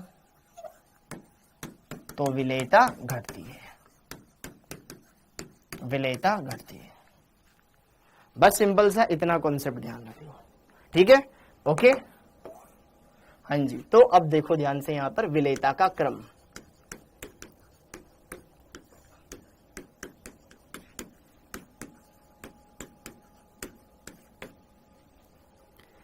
विलेयता का उभयनिष्ठ आयन अभी बताऊंगा बालक, अभी बताऊंगा, सब्र करो।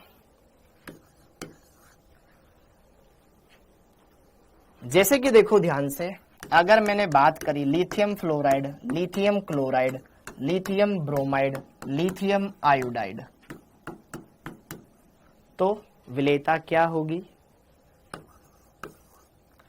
Lithium fluoride, sodium fluoride, potassium fluoride, rubidium fluoride, caesium fluoride, तो विलेयता क्या होगी?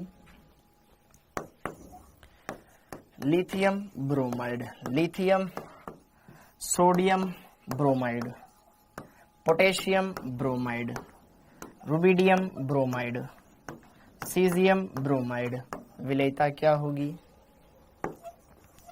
Lithium oxide, potassium, sodium oxide, potassium oxide, rubidium oxide, caesium oxide, विलेयता का क्रम क्या होगा? तो जरा देखो ध्यान से यहां पर, इसमें क्या कॉमन दिखाई दे रहा है तुम्हें? लिथियम, कॉमन आयन लिथियम है। लिथियम दूसरे आवर्त में आता है, छोटा है, ठीक है, Li+ छोटा है। अगर कॉमन आयन छोटा है तो विलेयता बढ़ती जाएगी, कॉमन आयन छोटा है तो विलेयता बढ़ती जाएगी। हाँ जी, अब देखो यहां पे कॉमन आयन, यहां पे देखो F F F F F F minus के रूप में होता है, माइनस, ये भी कैसा है? छोटा आयन होता है, दूसरे आवर्त का है, छोटा है, तो विलेयता बढ़ती चली जाएगी। अब इनमें कॉमन कौन है? Bromide ion, bromide ion, bromide ion, bromide, bromide, bromide, तो Br- कैसा होता है? बड़ा, क्योंकि ये चौथे आवर्त में आने वाला ऋण आयन है। तो कॉमन आयन अगर लार्ज है तो विलेयता घटती चली जा रही है। ऑक्साइड, ऑक्साइड, ऑक्साइड दूसरे आवर्त का है, ऑक्साइड आयन छोटा होता है, कंपेरेटिवली छोटा होता है, तो छोटा आयन है तो विलेयता बढ़ती जाएगी।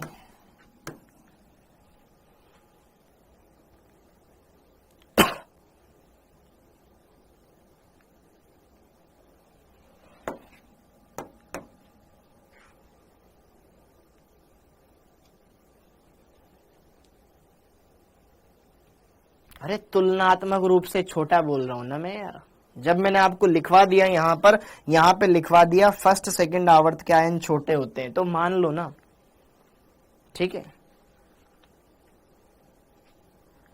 तीसरे या उससे बड़े आवर्त के बड़े आयन होते हैं, क्योंकि उनमें कोश ज्यादा होते हैं, हर में कॉमन आयन कुछ ना कुछ मिलेगा ही मिलेगा। Lithium hydroxide, sodium hydroxide, potassium hydroxide, rubidium hydroxide, caesium hydroxide, ठीक है, beryllium oxide, magnesium oxide, calcium oxide, strontium oxide, barium oxide, BeCl2,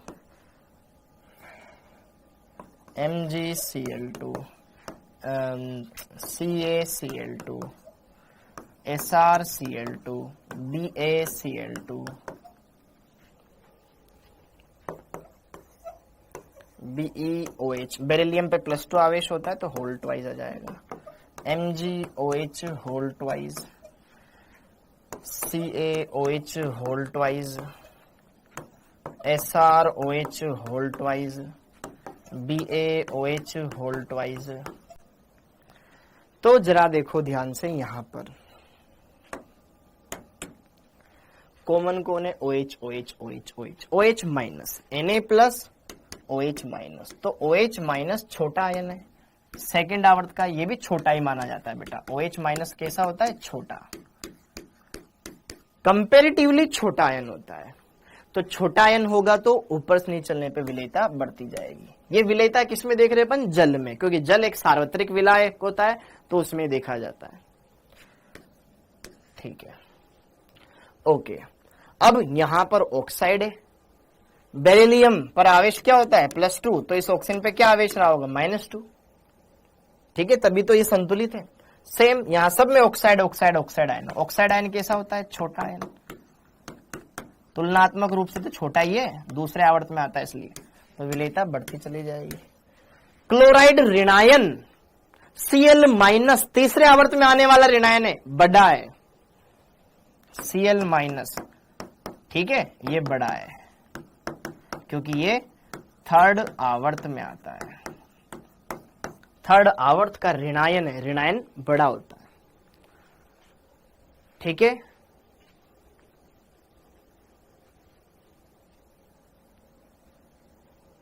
बड़ा है तो घटेगी। हाइड्रोक्साइड छोटा आयन होता है, विलेयता बढ़ेगी। ऐसे प्यार से पढ़ लिया करो ना यार, ठीक है, ओके। HI समझ में आ गया, समझ में आ गया सब, आगे lithium carbonate Li2CO3, sodium carbonate Na2CO3, potassium carbonate K2CO3, Rb2CO3, CS2CO3,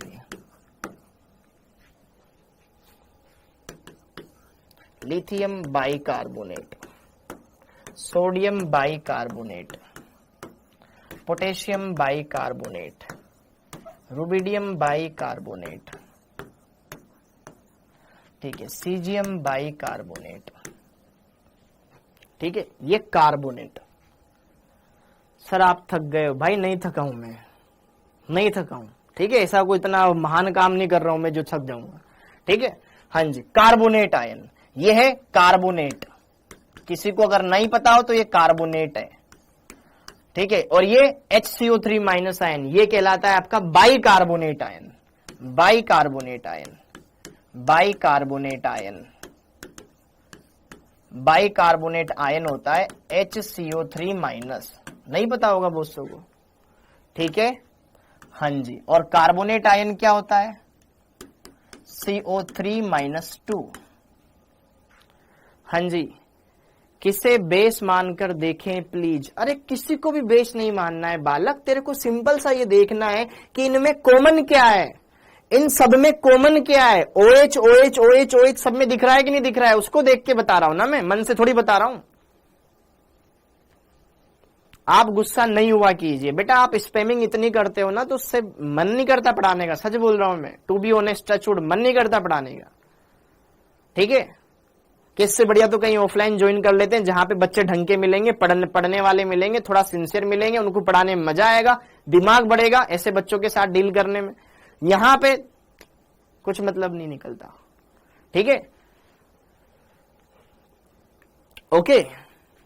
अगर उनपे ढंग से मेहनत कर लो ना तो वो ज्यादा बढ़िया अच्छे से रिजल्ट दे देंगे। क्यों देते हैं ऑफलाइन वाले ज्यादा बढ़िया रिजल्ट, क्यों, क्योंकि वहां बच्चे थोड़ा सिंसियरिटी दिखाते हैं। क्यों, क्योंकि टीचर मारेगा, डांटेगा। अब आगे देखो, इतनी बातें क्लियर हो गई, इतनी बातें क्लियर हो गई, इतनी बातें क्लियर हो गई। अब आगे देखो, हाँ जी, ये आयन,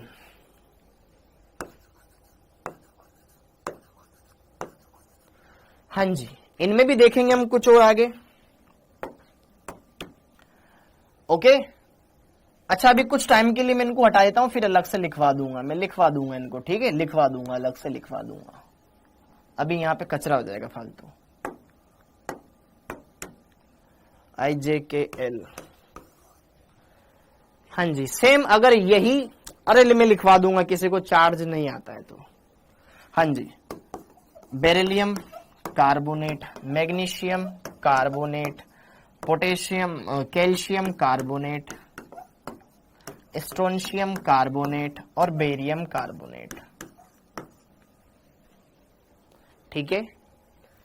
हाँ, अरे कोई बात नहीं, अगर लिख लिया होगा किसी ने कोई दिक्कत नहीं है। Beryllium bicarbonate ion, magnesium bicarbonate, calcium bicarbonate, strontium bicarbonate, barium bicarbonate.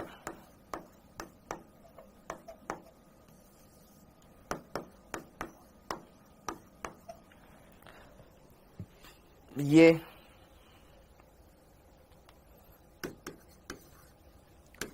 Lithium sulphate, sodium sulphate, potassium sulphate, rubidium sulphate, caesium sulphate,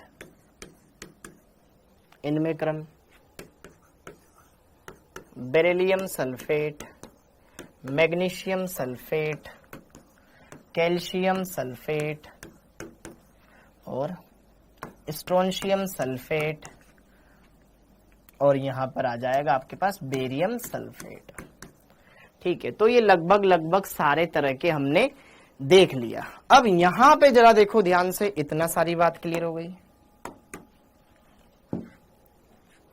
हाँ जी, यहां तक का हमने कोई दिक्कत नहीं है, सारी बात क्लियर हो गई। अब जरा देखो ध्यान से, यहां पर आपने इतना अच्छा पढ़ाना कहां से सीखा बेटा? अच्छे बच्चों से। लिथियम कार्बोनेट, लिथियम बाइकार्बोनेट, ये अलग अलग कार्बोनेट से। फ्लोरीन भी तो बड़ा आयन होता है ना, कैसे होता है भाई? फ्लोरीन कहां बड़ा होता है? अब्दुल्ला बहालिम बेटा दूसरे आवर्त में आता है, बोल रहा हूं ना मैं, दूसरे आवर्त के छोटे होते हैं, मान लो ना, नहीं मानना है वो आपकी इच्छा। अब जरा देखो ध्यान से, यहां पर देखो, अब इनमें कॉमन कौन है? इसमें सल्फेट कॉमन है, सल्फेट कॉमन है, सल्फेट कॉमन है, सल्फेट कॉमन है, सल्फेट। सल्फेट एक बड़ा आयन है, क्यों? क्योंकि सल्फेट आयन SO4-2 होता है, इसमें सल्फर से 4 ऑक्सीजन जुड़े हुए, तो ये बड़ा हो जाएगा। तो कॉमन आयन अगर लार्ज होता है तो विलेयता घटेगी, विलेयता घटेगी, विलेयता घटेगी। कॉमन आयन लार्ज है, SO4-2 कैसा है? लार्ज है, बड़ा आयन है, तो विलेयता घटेगी। और अगर कॉमन आयन, देखो यहां पे भी बेरियम सल्फेट आयन छोटा, तो विलेयता वापस से घट जाएगी, विलेयता घट जाएगी, विलेयता घट जाएगी, विलेयता घट जाएगी। अब आगे, अब वो हो गए। अब यहां पे जरा देखो ध्यान से, कार्बोनेट आयन, कार्बोनाइट आयन में भी क्या है? एक कार्बन 3 ऑक्सीजन, कहीं ना कहीं एक बड़ा ऋण आयन बन रहा है। तो कार्बोनेट आयन भी कैसा होता है? CO3-2, ये भी कैसा होता है? बड़ा। और HCO3- भी कैसा होता है? बड़ा। तो बाइकार्बोनेट, कार्बोनेट और बाइकार्बोनेट एक बड़े आयन है, तो इनकी भी विलेयता घटनी चाहिए, तो घटेगी।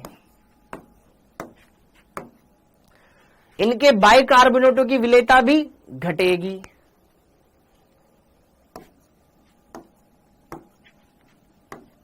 घटेगी, हाँ या ना?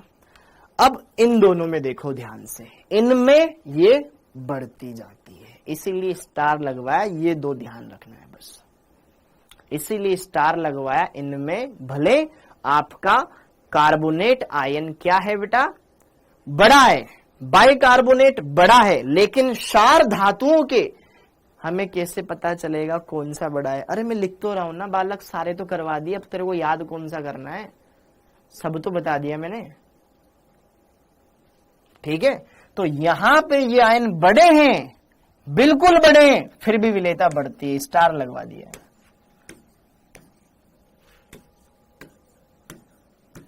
अगर आपसे पूछ ले सोडियम बाइकार्बोनेट ज्यादा विलेय है या पोटेशियम बाइकार्बोनेट? Potassium bicarbonate.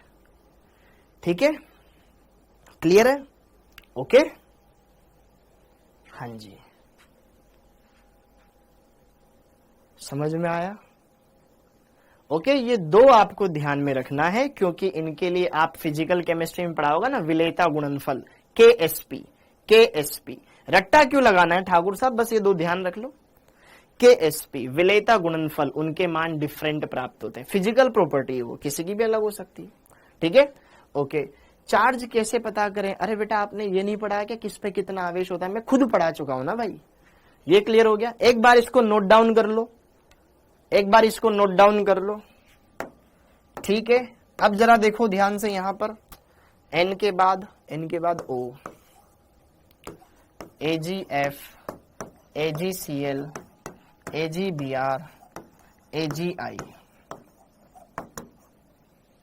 हाँ जी, OP, PbF2, PbBr2, PbI2, PbCl2, PbBr2, PbCl2, PbBr2, PbI2। तो जरा देखो ध्यान से, इन दोनों में भी डाउन दी ग्रुप चलने पर, इन दोनों में भी डाउन दी ग्रुप चलने पर विलेयता घटती जाती है। इन दोनों में भी डाउन दी ग्रुप चलने पर विलेयता घटती जाती है।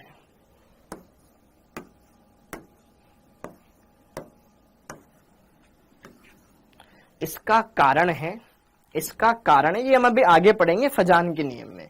इसका कारण हम आगे पढ़ेंगे फजान के नियम में। इसका कारण हम आगे पढ़ेंगे फजान के नियम में। इन दोनों के लिए कारण है,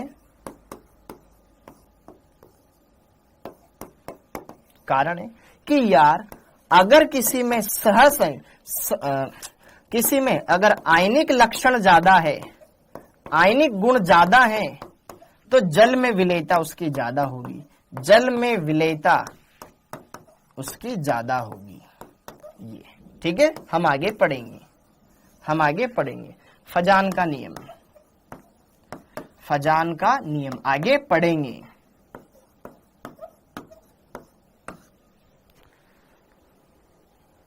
सर ये कैसे पता करूं किसकी साइज स्मॉल है या बिग? भाई सारे आयन तो मैंने लिखवा दिए ना, तेरे को क्यों ही पता करना है? और पता करने के लिए मैं यहाँ पे खड़ा हुआ हूं, तो बता तो रहा हूं तुम्हें।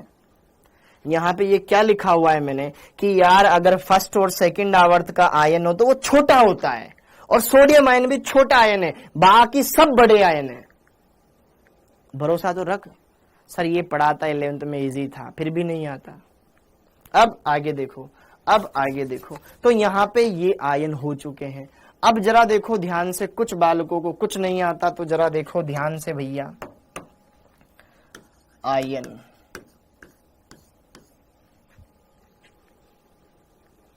ठीक है, आयन, ठीक है। अब थोड़ा सा चुपचाप से लिख लेना ना, कोई भी फालतू बातें कमेंट नहीं करेगा, कोई भी फालतू बातें नहीं करेगा, कोई भी फालतू कमेंट नहीं करेगा। सर आपको आवेश कैसे पता चलता है? जेब में रख के लाता हूं, फिर बताता हूं तुम्हें आवेश। आयन दो तरह के होते हैं, लिख लेना। अब कैसे पता चलता है? आयन दो तरह के होते हैं, एक होता है धनावेशित आयन, धनावेशित आयन, और एक होता है ऋणावेशित आयन, ऋणावेशित आयन। एक होते हैं पॉजिटिव चार्ज, दूसरे होते हैं नेगेटिवली चार्ज। एक होते हैं धनावेशित, दूसरे होते हैं ऋणावेशित।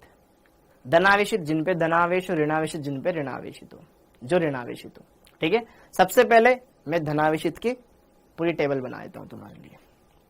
हाँ जी, तो सबसे पहले धनावेशित आयन, धनावेशित आयन, क्योंकि तुमने पहले तो बहुत पाप करे, धोने तो पड़ेंगे, है ना। धनावेशित आयन +1, +2, +3, कितने भी धनावेश हो सकते हैं, कितना भी उस पर आवेश हो सकता है। ठीक है, तो धनावेशित आयन, सबसे पहले एकल धनावेशित, एकल धनावेशित आयन, एकल धनावेशित आयन, एकल धनावेशित आयन जिस पर +1 आवेश हो, +1। ठीक है, एकल धनावेशित, जैसे कि H+, हाइड्रोजन आयन,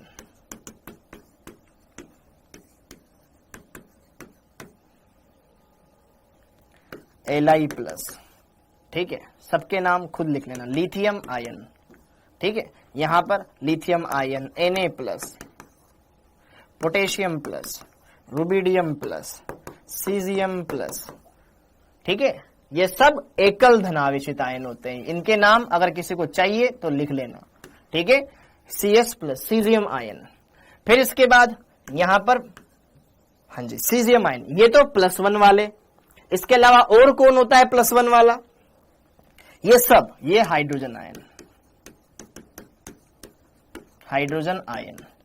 बाकी के lithium ion, sodium ion, potassium ion, rubidium ion, caesium, सब पर आके आवेश कैसे पता लिख रखा है। ठीक है, और आपको पढ़ाया था ना इलेक्ट्रॉनिक विन्यास, बाह्यतम कोश में कितने इलेक्ट्रॉन होते हैं, आवर्त सारणी इतना बढ़िया पढ़ाया, कर दिया ना सबका बड़ा। ठीक है, ओके। इसके अलावा और कौन है जिसपे +1 आवेश होता है? कॉपर प्लस, कॉपर पे भी +1 होता है। ठीक है, कॉपर +1, इसको बोलते हैं क्यूप्रस आयन। क्या बोलते हैं? Cuprous ion. क्या बोलते हैं? Cuprous ion. अब तुम पढ़ो तो ना पढ़ो कोई दिक्कत नहीं, मैंने लिखवा दी, copper +1 cuprous ion. Ag plus, Ag plus. ठीक है, Ag भी +1 शो करता है। ये सिल्वर आयन, सिल्वर आयन, इसको बोलते हैं सिल्वर आयन। ठीक है, एक होता है अमोनियम आयन NH4+, ये होता है अमोनियम आयन, अमोनियम आयन। अगला होता है H3O+, H3O+, इस पे भी +1 आवेश है। हाइड्रोनियम आयन,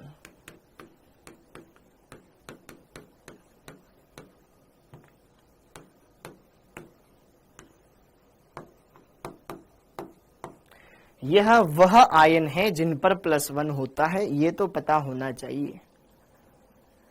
H, Li, इन पे तो पता ही होगा। कॉपर +1 में होता है तो उसको क्यूप्रस आयन बोलते हैं। Ag silver ion. ठीक है, NH4+ अमोनियम आयन, ये आपके पास हो जाएगा hydronium ion, hydronium ion, hydronium ion, hydronium ion. ठीक है, ओके, सब नोट डाउन कर लो, सब नोट डाउन कर लो। ठीक है, क्योंकि इसके बाद ही पढ़ाऊंगा आगे का टॉपिक। ठीक, okay.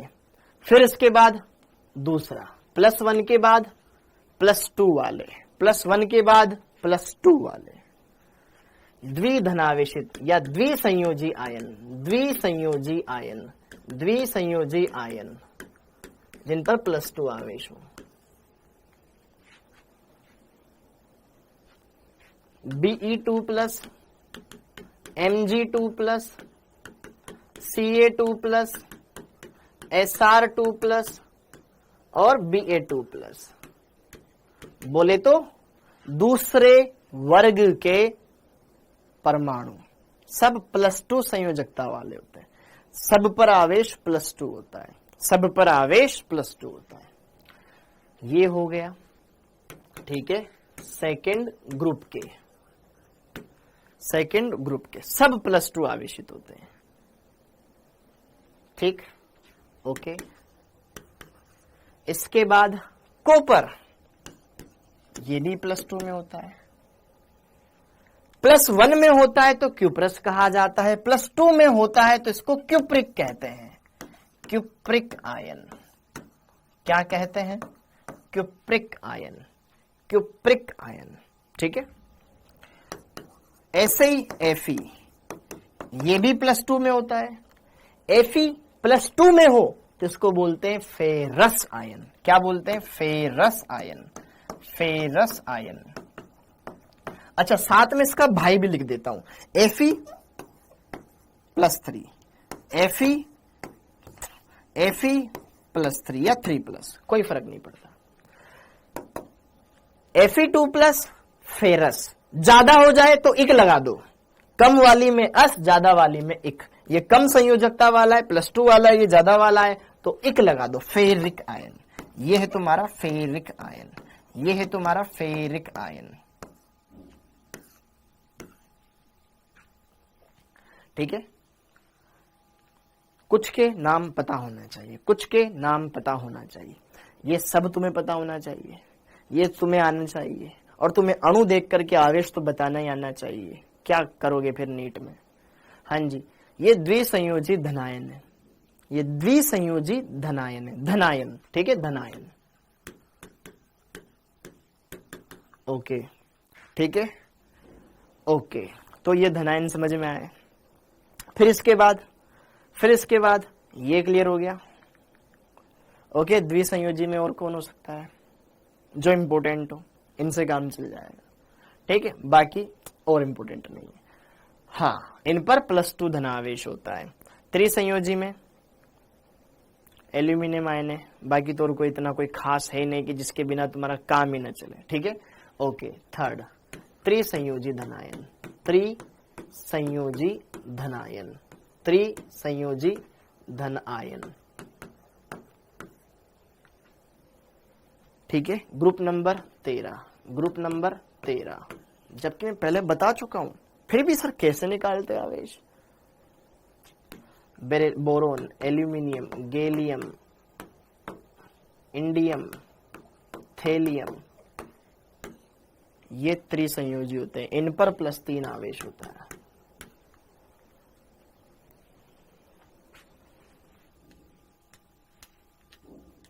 Boron, aluminium, gallium, indium, thallium. अब तो शर्म आ रही होगी आपको कि ये तो हमें नहीं पता था, ओहो ये थे क्या वो, ठीक है, ओके, ये हो गया। अब इसके बाद ऋणायन देखो, इसके बाद देखो ऋणायन, धनायन हो गया। अब जरा देखो ध्यान से ऋणायन, अब इनको देख लेना ऋणायनों को, ऋणायन, ठीक है, ऋणायन, एनायंस, एनायंस, ऋणायन। अगर मैं बात करूं ऋणायन, जिन पर ऋणावेश हो, जिन पर ऋणावेश हो, तो सबसे पहले एकल ऋणावेशित, एकल ऋणावेशित, एकल ऋणावेशित आयन, बेटा जिस पर -1 हो, ठीक है, एकल ऋणावेशित जिस पर -1 आवेश हो, ठीक, जैसे कि H-, हाइड्रोजन +1 भी दर्शाता है, -1 भी दर्शाता है। H- को बोलते हैं हाइड्राइड आयन, हाइड्राइड आयन,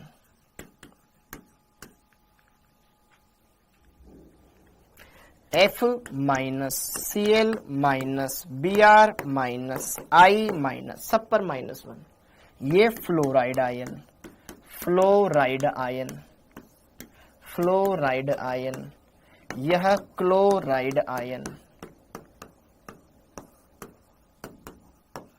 यह bromide ion, iodide ion,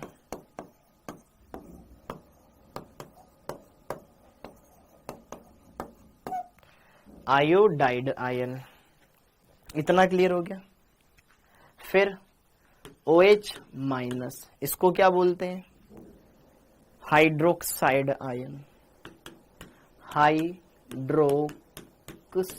ion, hydroxide ion, hydroxide ion, OH- hydroxide ion कहलाता है, ठीक है। इसके बाद HCO3-, HCO3-, HCO3-, इसको क्या बोलते हैं? Bicarbonate ion, bicarbonate ion, bicarbonate ion, bicarbonate ion, या फिर हाइड्रोजन कार्बोनेट, या फिर hydrogen carbonate, hydrogen carbonate ion, ठीक है, ओके, ये हो गया, ठीक है, इतना। अब जरा देखो ध्यान से और देखो, ठीक है, कुछ को यहीं पे मैं जैसे कि एक होता है NO3-, एक होता है NO2-, NO3 nitrate, NO2 nitrite, ये है nitrate ion, NO3 nitrate ion, NO2 nitrite ion,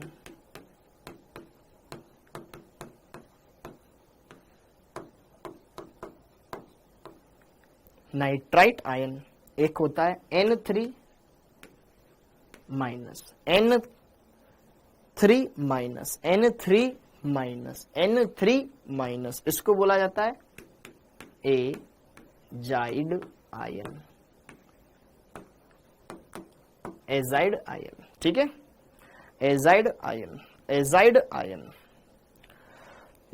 azide ion N3 minus N3 minus, ठीक है, एजाइड आयन। अरे क्लियर है, एजाइड आयन और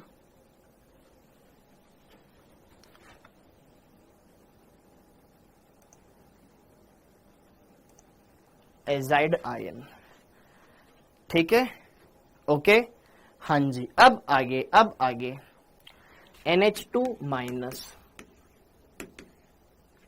NH2 minus NH2 minus NH2 minus amide ion, amide ion. ये organic वाला amide नहीं है, ये ऑर्गेनिक वाला एमाइड नहीं है, ये ऑर्गेनिक वाला एमाइड नहीं है, ये ऑर्गेनिक वाला एमाइड नहीं है, amide ion. CH3COO minus acetate ion, acetate ion,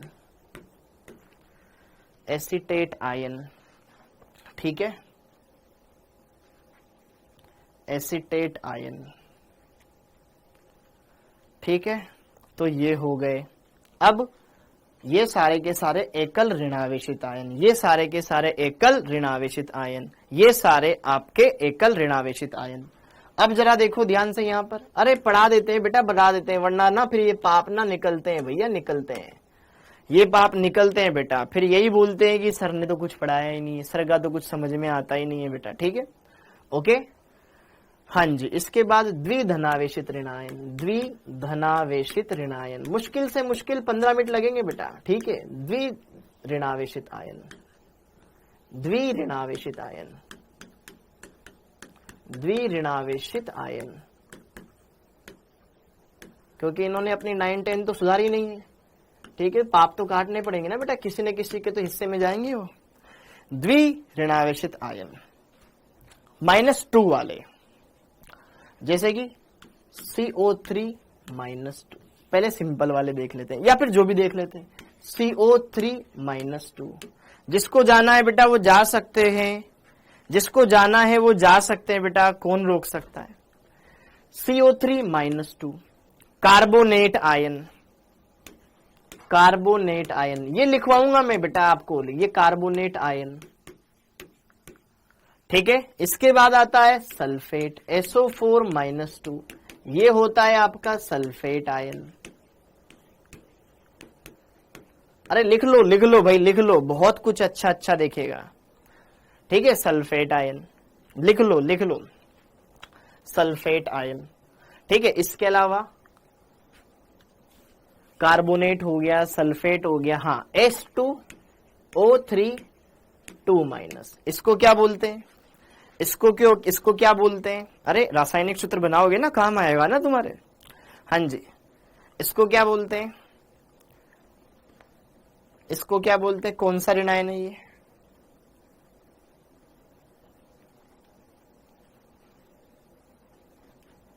thiosulphate ऋणायन, थायोसल्फेट, थायोसल्फेट, थायोसल्फेट आयन, ये है तुम्हारा थायोसल्फेट आयन। लिखवा देता हूं बेटा, लिखवा देता हूं, थायोसल्फेट आयन, थायोसल्फेट आयन, ठीक है, लिख लो चुपचाप, ठीक है। O-2, ये है oxide ion, oxide ion, oxide ion, oxide का भाई sulphide ion, sulphide ion, oxide का भाई सल्फाइड आयन। लिख लो यार, लिख लो, फायदा मिलेगा तुम्हें, ठीक है, ऐसा कुछ नहीं बेटा, ठीक है, हाँ जी। CrO4 -2 और एक होता है Cr2O7 -2। जब लिखवा रहा हूं तो पूरा ही लिखवा दूं ना, खत्म करते हैं ना एक साथ, लिख ले, थोड़ा सा रुक ले, लाल पीला मत हो, ठीक है। जब मैं लाल पीला होता हूं जब तो तुम्हें याद नहीं आता है। इसका नाम क्या है, क्रोमेट आयन, ये है डाई क्रोमेट आयन, ये है क्रोमेट आयन। CrO4 -2 और Cr2O7-2 ये होता है आपका dichromate ion, dichromate ion, dichromate ion. ठीक है, chromate, dichromate ion, chromate, dichromate ion. हाँ जी, डाइक्रोमेट आयन। क्लियर हो गया? और कोई है क्या -2 वाला ऋणावेश जो तुम्हें ध्यान आ रहा हो? डाइक्रोमेट आयन, हाँ एक ही होता है C2O4-2, C2O4-2, या इसको ऐसे दिखा दूं मैं, C double bond O, O minus, C double bond O, O minus.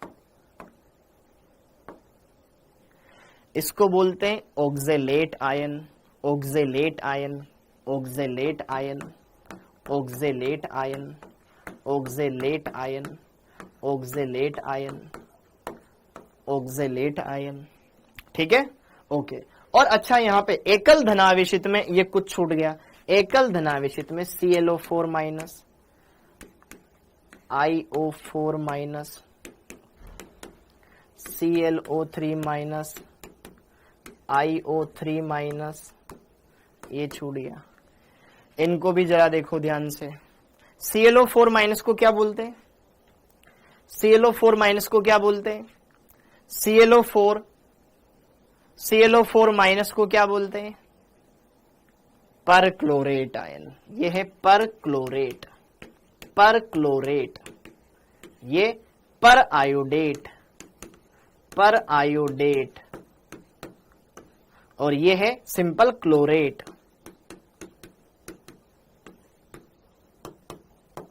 ये है आयोडेट, डेट आयन। और अगर सिंपल अगर BrO माइनस पूछूं तो ये कौन सा आयन है? BrO माइनस, BrO माइनस कौन सा आयन है? अरे दीपेश बेटा जा सकते हो, मैंने रोका थोड़ी ना।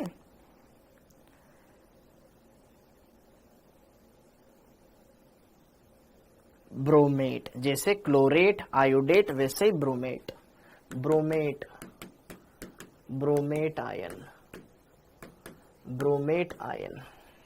ठीक है, ये +1 वाले ऋणावेश हो गए। +2 वाले, अरे +2 वाले ये धनावेशित आयन हो गए। हाँ जी, अब यहां पे जरा देखो ध्यान से, ये भी देख लो, MnO4-1 और इसी के साथ MnO4-2, MnO4-1, MnO4-2। हाँ या ना? नहीं होता, फ्लोरीन एक से ज्यादा बंध नहीं बनाता। MnO4-1, MnO4-2, इसको क्या बोलते हैं? MnO4- permanganate ion, permanganate ion. -1 हो तो परमैंगनेट आयन बनता है, और -2 होता है तो ये मैंगनेट आयन बनता है। ठीक है, मैंगनेट आयन बनता है, मैंगनेट आयन बनता है, मैंगनेट आयन बनता है, सिंपल मैंगनेट आयन। ये परमैंगनेट, ये मैंगनेट, ये परमैंगनेट, ये मैंगनेट। ठीक है, मैंगनेट आयन, मैंगनेट आयन आपका पर्पल कलर, गुलाबी कलर का होता है, गुलाबी या पर्पल, गुलाबी कलर का होता है। ठीक है, और यहां पर जो आपका मैंगनेट आयन होता है ये आता है आपका ग्रीन कलर, ये आता है आपका ग्रीन कलर का, ये ग्रीन कलर का होता है। ठीक है, पढ़ाई देता हूं ना बेटा जब बता रहा हूं तो। ठीक है, O4 ये डाइक्रोमेट, डाइक्रोमेट ये होता है ऑरेंज कलर का। ठीक है, और ये होता है आपका येलो कलर का, येलो कलर का, पीला, और ये होता है नारंगी।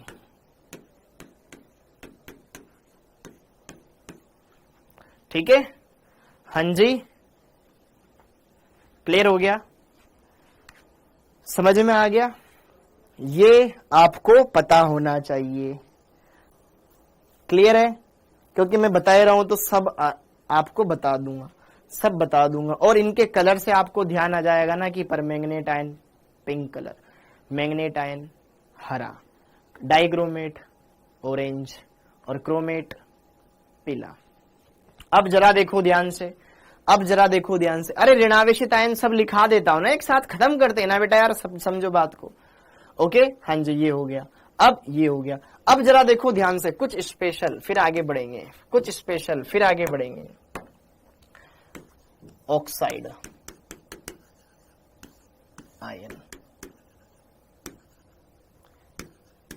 O-2, ये सामान्य ऑक्साइड है। दूसरा O2-1, O2-1, हाँ लगा ले बेटा, लगा ले, राव साहब लगा लो, ठाकुर साहब। O2-2, ये क्या कहलाता है? Peroxide ion. ये क्या कहलाता है? Peroxide ion. ये कैसा होता है? दोनों ऑक्सीजन के बीच में सिंगल बॉन्ड होता है, इस पे -1, इस पे -1, ये कहलाता है peroxide ion. Peroxide ion, peroxide ion. ये सामान्य ऑक्साइड आयन, ये परोक्साइड आयन। ठीक है, परोक्साइड आयन में दोनों ऑक्सीजन पर -1। ओके हाँ जी। अब जरा देखो ध्यान से, अरे पढ़ लो भाई, ये भी काम का, ये कोई इतना नहीं है कि आप नहीं पढ़ोगे, पढ़ लो, काम का है बेटा, काम का है, मान लो ना यार, पढ़ लो ना।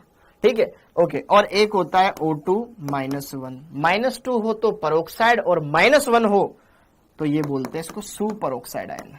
Superoxide ion, superoxide ion,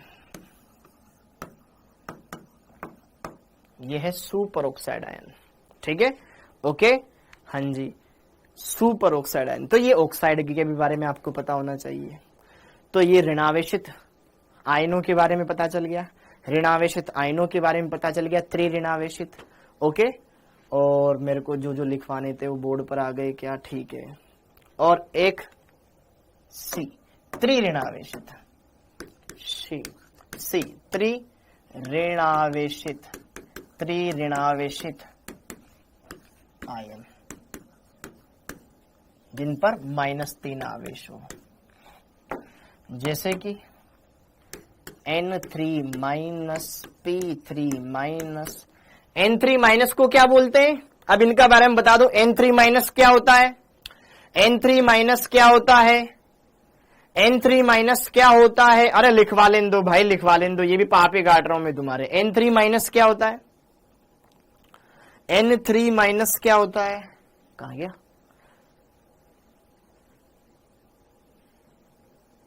NO3- nitrate, NO2- nitrite, N3- या N-3, इसको ऐसे लिख लो ताकि आपको याद करने में आसानी हो। N-3 बोल रहा हूं या मैं क्या बोल रहा हूं?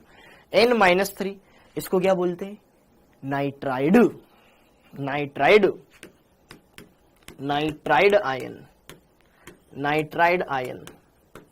और ये नाइट्राइड का भाई, नाइट्राइड का भाई फोस्फाइड, फोस्फाइड, फोस्फाइड, फोस्फाइड आयन,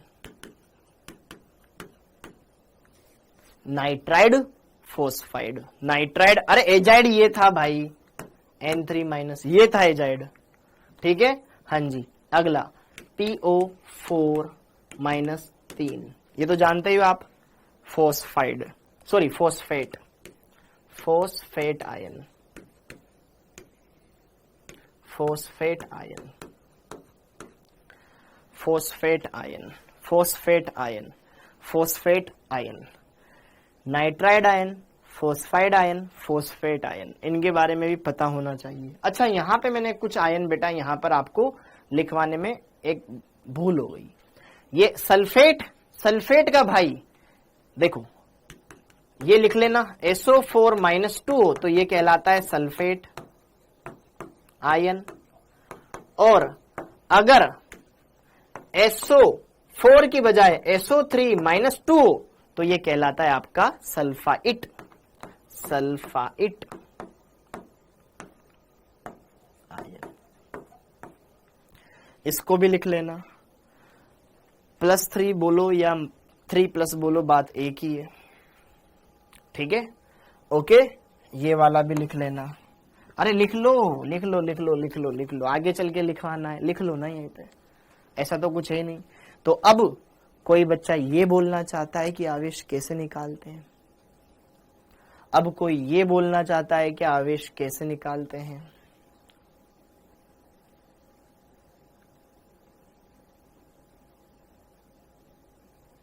खत्म बात। तो ये आपको पढ़ना है, ये सारे आयन्स आपके काम में आएंगे। अच्छा यार, धनावेशित आयन में जगह है क्या आपके? धनावेशित आयन, ओके। ये द्विसंयोजी आयन, द्विसंयोजी आयन में एक आयन मेरे को और याद आया, इंटरेस्टिंग है, एक आयन और याद आया, वो इंटरेस्टिंग है।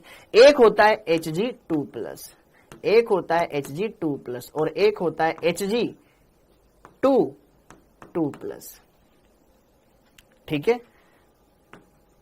ऐसे दोनों Hg जुड़े होते हैं, दोनों पे +1+1 आवेश होता है।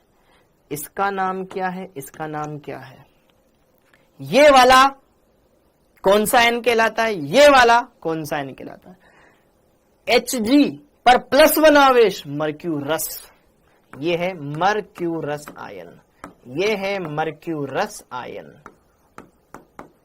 और ये है मर्क्यूरिक आयन, +2 आयन। मर्क्यूरिक, ज्यादा वाले में इक, कम वाले में अस, मर्क्यूरिक आयन,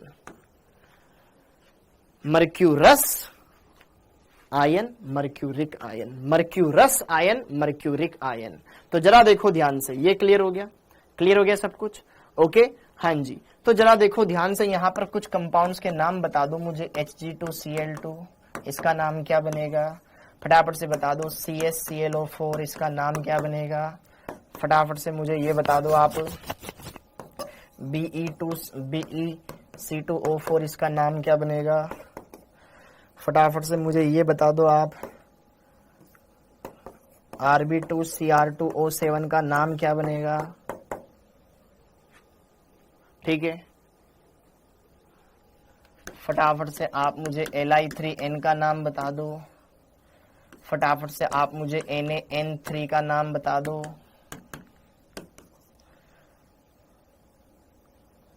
फटाफट से आप मुझे Na2SO3 का नाम बता दो, और AgCrO4 का नाम बता दो, बता दो। हाँ जी। तो जरा देखो ध्यान से, पहले वाले का नाम, पहले वाले का नाम, अरे लिख लो यार, लिख लो, आपके फायदे के लिए बोल रहा हूं ना। भूख लग रही है ना बेटा, तो घर पे बैठे हो ना, मैं तो यहां पे ऑफिस में हूं ना। Hg2Cl2, इसका नाम क्या है? Hg2Cl2, इसका नाम क्या है? Hg2Cl2, इसका नाम क्या है? हाँ या ना? तो Hg2Cl2 दिखाई कैसा दे रहा है? Hg2Cl2 में देखो, क्लोरीन पर तो -1 होता है, ये 2 इसके माथे पे से तो नहीं आया होगा, मतलब Hg ही 2 के रूप में रहा है, और ये 2 इसके माथे पे जरूर आया है, तो ये +2 है और ये Cl- है, ये ऐसा है।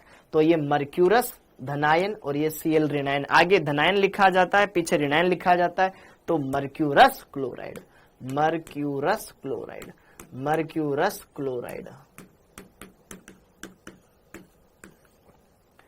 CsClO4, सीजियम पर +1 आवेश होता है, मतलब ClO4 पूरा एक ऋणायन रहा है। इसका नाम बताओ। अरे लिखवा तो दिए, कितना बार बार स्पैमिंग कर रहा है। सीजियम धनायन, क्या नाम होगा? Caesium perchlorate, caesium perchlorate. इसका नाम बताओ, इसका नाम बताओ। बेरिलियम धातु है, इस पर आवेश +2 होता है। अब ये पूरा का पूरा C2O4 एक ऋणायन होता है, C2O4 एक ऋणायन होता है, जिस पर -2 आवेश होता है। तो ये धनायन, ये ऋणायन, +2 से -2 छम छम, वो बन गया beryllium oxalate, beryllium oxalate, beryllium oxalate, oxalate.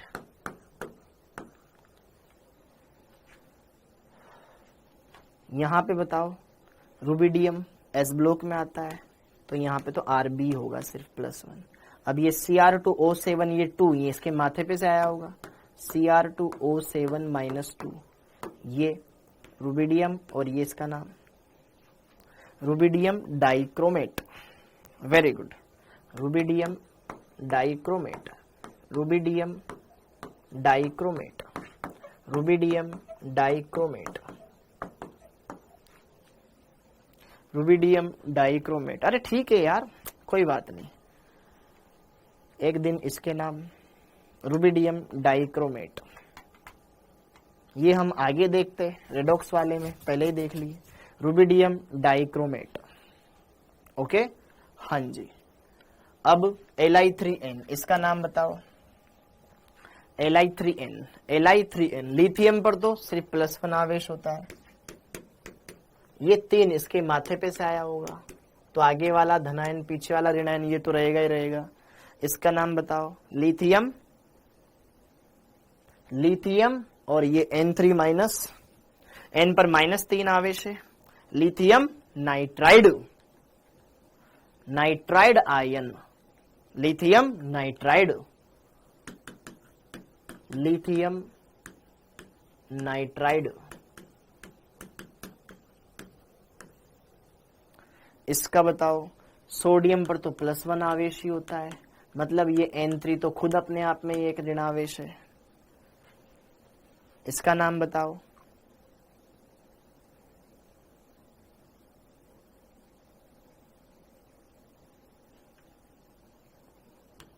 Sodium azide, sodium azide.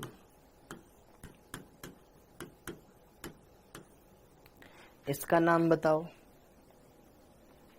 Sodium पे +1 आवेश होता है, SO3, ये 2 इस ऋणावेश के माथे पे से आया होगा।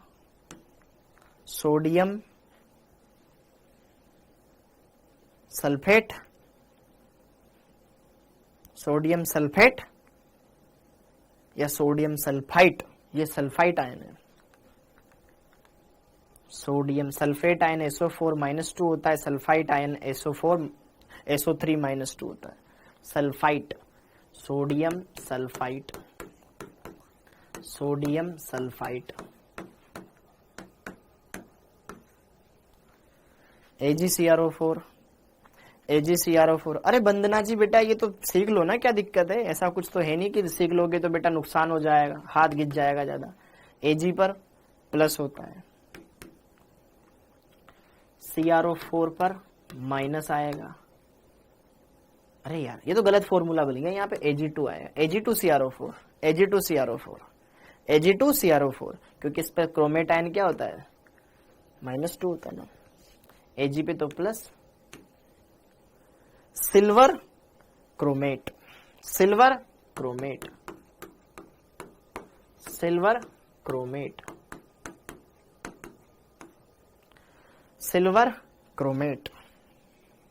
एक और लिख लो, जगह है क्या आगे। अच्छा एक यहां पे कुछ और बता दो। BaS2O3, BaS2O3, Na PbNO3 whole twice. इसका नाम बता दो। PbCS3 whole twice. इसका नाम बता दो। बस ये 3 नाम और बता दो, बस ये 3 नाम और बता दो रे भाई। BaS2O3,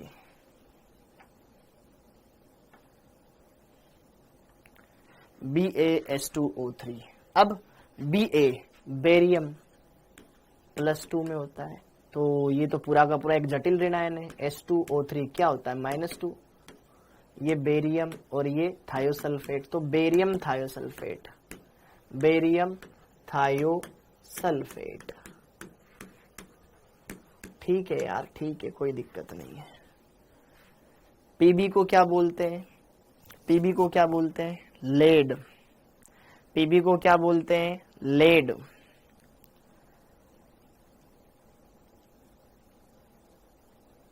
लेड ना, तो इसका नाम क्या हो जाएगा। और ब्रैकेट में लेड, लेड ये देखो ब्रैकेट के बाहर 2 है, मतलब उसके माथे पे से आया होगा Pb2 प्लस, और ये NO3 minus lead nitrate, lead nitrate, lead nitrate. इसका नाम क्या है? प्लम्बम बोलते हैं बेटा, वेरी गुड। हाँ जी, इसका नाम, ये होल्ट वाइज इसके माथे पे से आया होगा 2 CH3COO minus lead acetate, very good, lead acetate. तो आई होप इतना सा ये ज्ञान आपके सामने जो मैंने बताया वो क्लियर हुआ। इतना ज्ञान जो आपके सामने बताया ये क्लियर हुआ। इतना ज्ञान जो आपको दिया ये क्लियर हुआ। इतना ज्ञान जो आपको दिया ये क्लियर हुआ। इतना ज्ञान जो आपको दिया ये क्लियर हुआ। तो यहां पर किसका नाम क्या होगा, किसका घर वाले वेट कर रहे होंगे आपका? हाँ जी, क्लियर हो गया, ये क्लियर हो गया, ठीक है, ओके। अब तो हम क्या पढ़ रहे थे? हम पढ़ रहे थे विलेयता, हम पढ़ रहे थे विलेयता। अगर कॉमन आयन छोटा होगा तो विलेयता बढ़ती है ऊपर से नीचे जाने पर, और अगर कॉमन आयन बड़ा होता है तो विलेयता घटती है ऊपर से नीचे जाने पर। तो जरा देखो ध्यान से, ये क्वेश्चन करो, निम्न में से किस यौगिक की जालक ऊर्जा इसकी जल योजन ऊर्जा से अधिक होती है? किसकी जालक ऊर्जा, जालक ऊर्जा जल योजन ऊर्जा से ज्यादा होती है? अगर ये केस होता है तो कंपाउंड कैसा होता है? अघुलनशील, अघुलनशील। तो इसमें बताओ किसके लिए जालक ऊर्जा ज्यादा है जल योजन ऊर्जा से?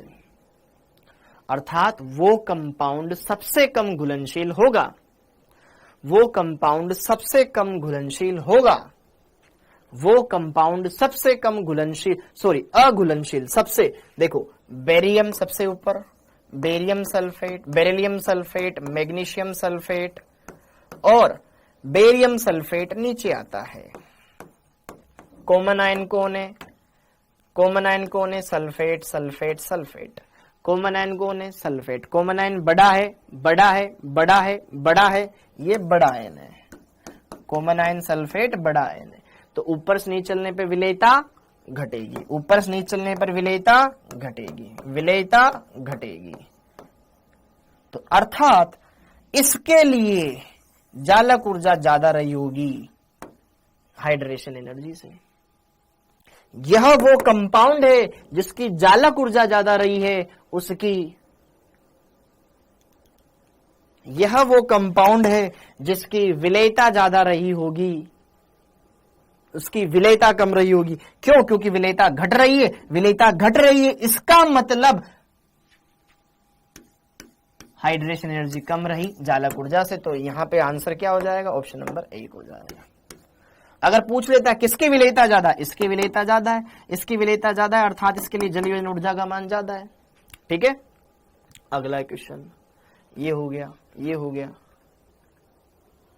हाँ जी, क्षारीय मृदा धातुओं के लवणों की, क्षारीय मृदा धातु मतलब +2 आवेश वाले की क्षारीय धातुओं की लवण की तुलना में जल में कम घुलनशीलता है। इनकी घुलनशीलता क्षारीय धातुओं की तुलना में कम है। ये ज्यादा घुलनशील है, ये कम घुलनशील है। हाँ या ना? क्योंकि मतलब क्षारीय मृदा धातुएं कम घुल रही है, इसका मतलब ये है कम घुल रही है तो उनकी जालक ऊर्जा ज्यादा है। इनकी उच्च आयनन ऊर्जा इससे कोई लेना देना नहीं है, इनकी कम विदीर्णता कोई मतलब नहीं है। उच्च जालक ऊर्जा या कम जल योजन ऊर्जा। जरा देखो ध्यान से यहां पर, क्षारीय मृदा धातुएं, मतलब सेकंड ए में आने वाले ज्यादा इनकी घुलनशीलता कम है फर्स्ट ए वालों की तुलना में। घुलनशीलता,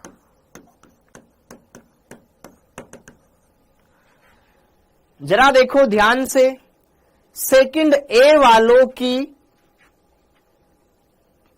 क्षारीय धातुओं की तुलना में जल में घुलनशीलता कम है। क्यों? क्योंकि इनकी जालक ऊर्जा ज्यादा है। क्योंकि जरा देखो ध्यान से, सेकंड वाले पर आवेश होता है +2 और फर्स्ट वालों पर आवेश होता है +1।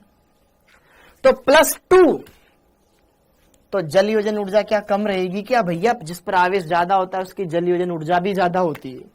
तो ये तो कट गया ना, जल योजन ऊर्जा तो +2 वालों की ज्यादा है, जल योजन ऊर्जा तो +2 वालों की ज्यादा है, हाँ या ना? ओके। और उच्च जालक ऊर्जा, +2 वालों की जालक ऊर्जा भी ज्यादा होगी। खत्म बात, हाँ या ना? समझो ना कि यार जालक ऊर्जा सेकंड ए वालों की ज्यादा ही होती है, जल योजन ऊर्जा भी ज्यादा होती है, दोनों ही ज्यादा होती है, कम थोड़ी ना होती। आवेश ज्यादा +2 वालों पर है ना, तो यहां पर इनकी उच्च जालक ऊर्जा, ये कारण है। ठीक है, ओके। तो ये वाला कारण समझ में आ गया, ये वाला कारण समझ में आ गया, ये वाला कारण समझ में आ गया। क्लियर हो गया? ओके। तो आज का टास्क यहीं पे होता है कंप्लीट।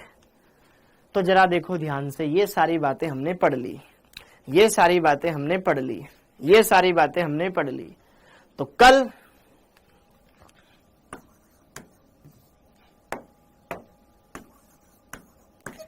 बैच 1 की कोई क्लास नहीं है, कल बैच 2 की क्लास है, बैच 2 की क्लास है। ठीक है, अच्छा बैकलॉग सीरीज दोनों की चलेगी। ये रेगुलर क्लासेस की बात चल रही है, रेगुलर क्लासेस की बात चल रही है, ये रेगुलर क्लासेस की बात चल रही है, रेगुलर क्लासेस की बात चल रही है, रेगुलर क्लासेस की बात चल रही है, रेगुलर क्लासेस की बात चल रही है। रेगुलर क्लासेस कल बैच 1 वालों की नहीं होगी, बैच 2 वालों की होगी 4 बजे से।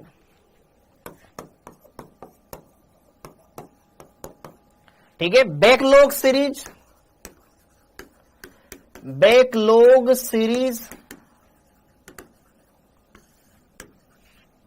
सबकी होगी। ठीक है, ये 12 बजे से। ठीक है, तो बाय बाय, आप सभी का बहुत बहुत धन्यवाद। ठीक है, थैंक यू। अब इतनी लेट अगर मैं क्लास को एंड करूंगा, फिर पीपीटी डालूंगा, फिर वो टीचर स्लाइड आपके पास कैसे भेजेगा? रात में थोड़ी ना कोई इंसान काम करेगा। ठीक है, कोई करते हैं, हर कोई थोड़ी ना करता है। थैंक यू, जय हिंद। और अगली बार से आप भी ये ध्यान रखो कि जब आप क्लास में आते हो तो हल्ला मत मचाओ, आओ चुपचाप आओ, पढ़ने आओ, हमें पढ़ाने दो, पढ़ने दो बाकी बच्चों को। बहुत सारों का नुकसान हो रहा है, तो उनका नुकसान क्यों करना चाह रहे हो? ओके, तो सारी चीजें क्लियर करो यार। थैंक यू, जय हिंद।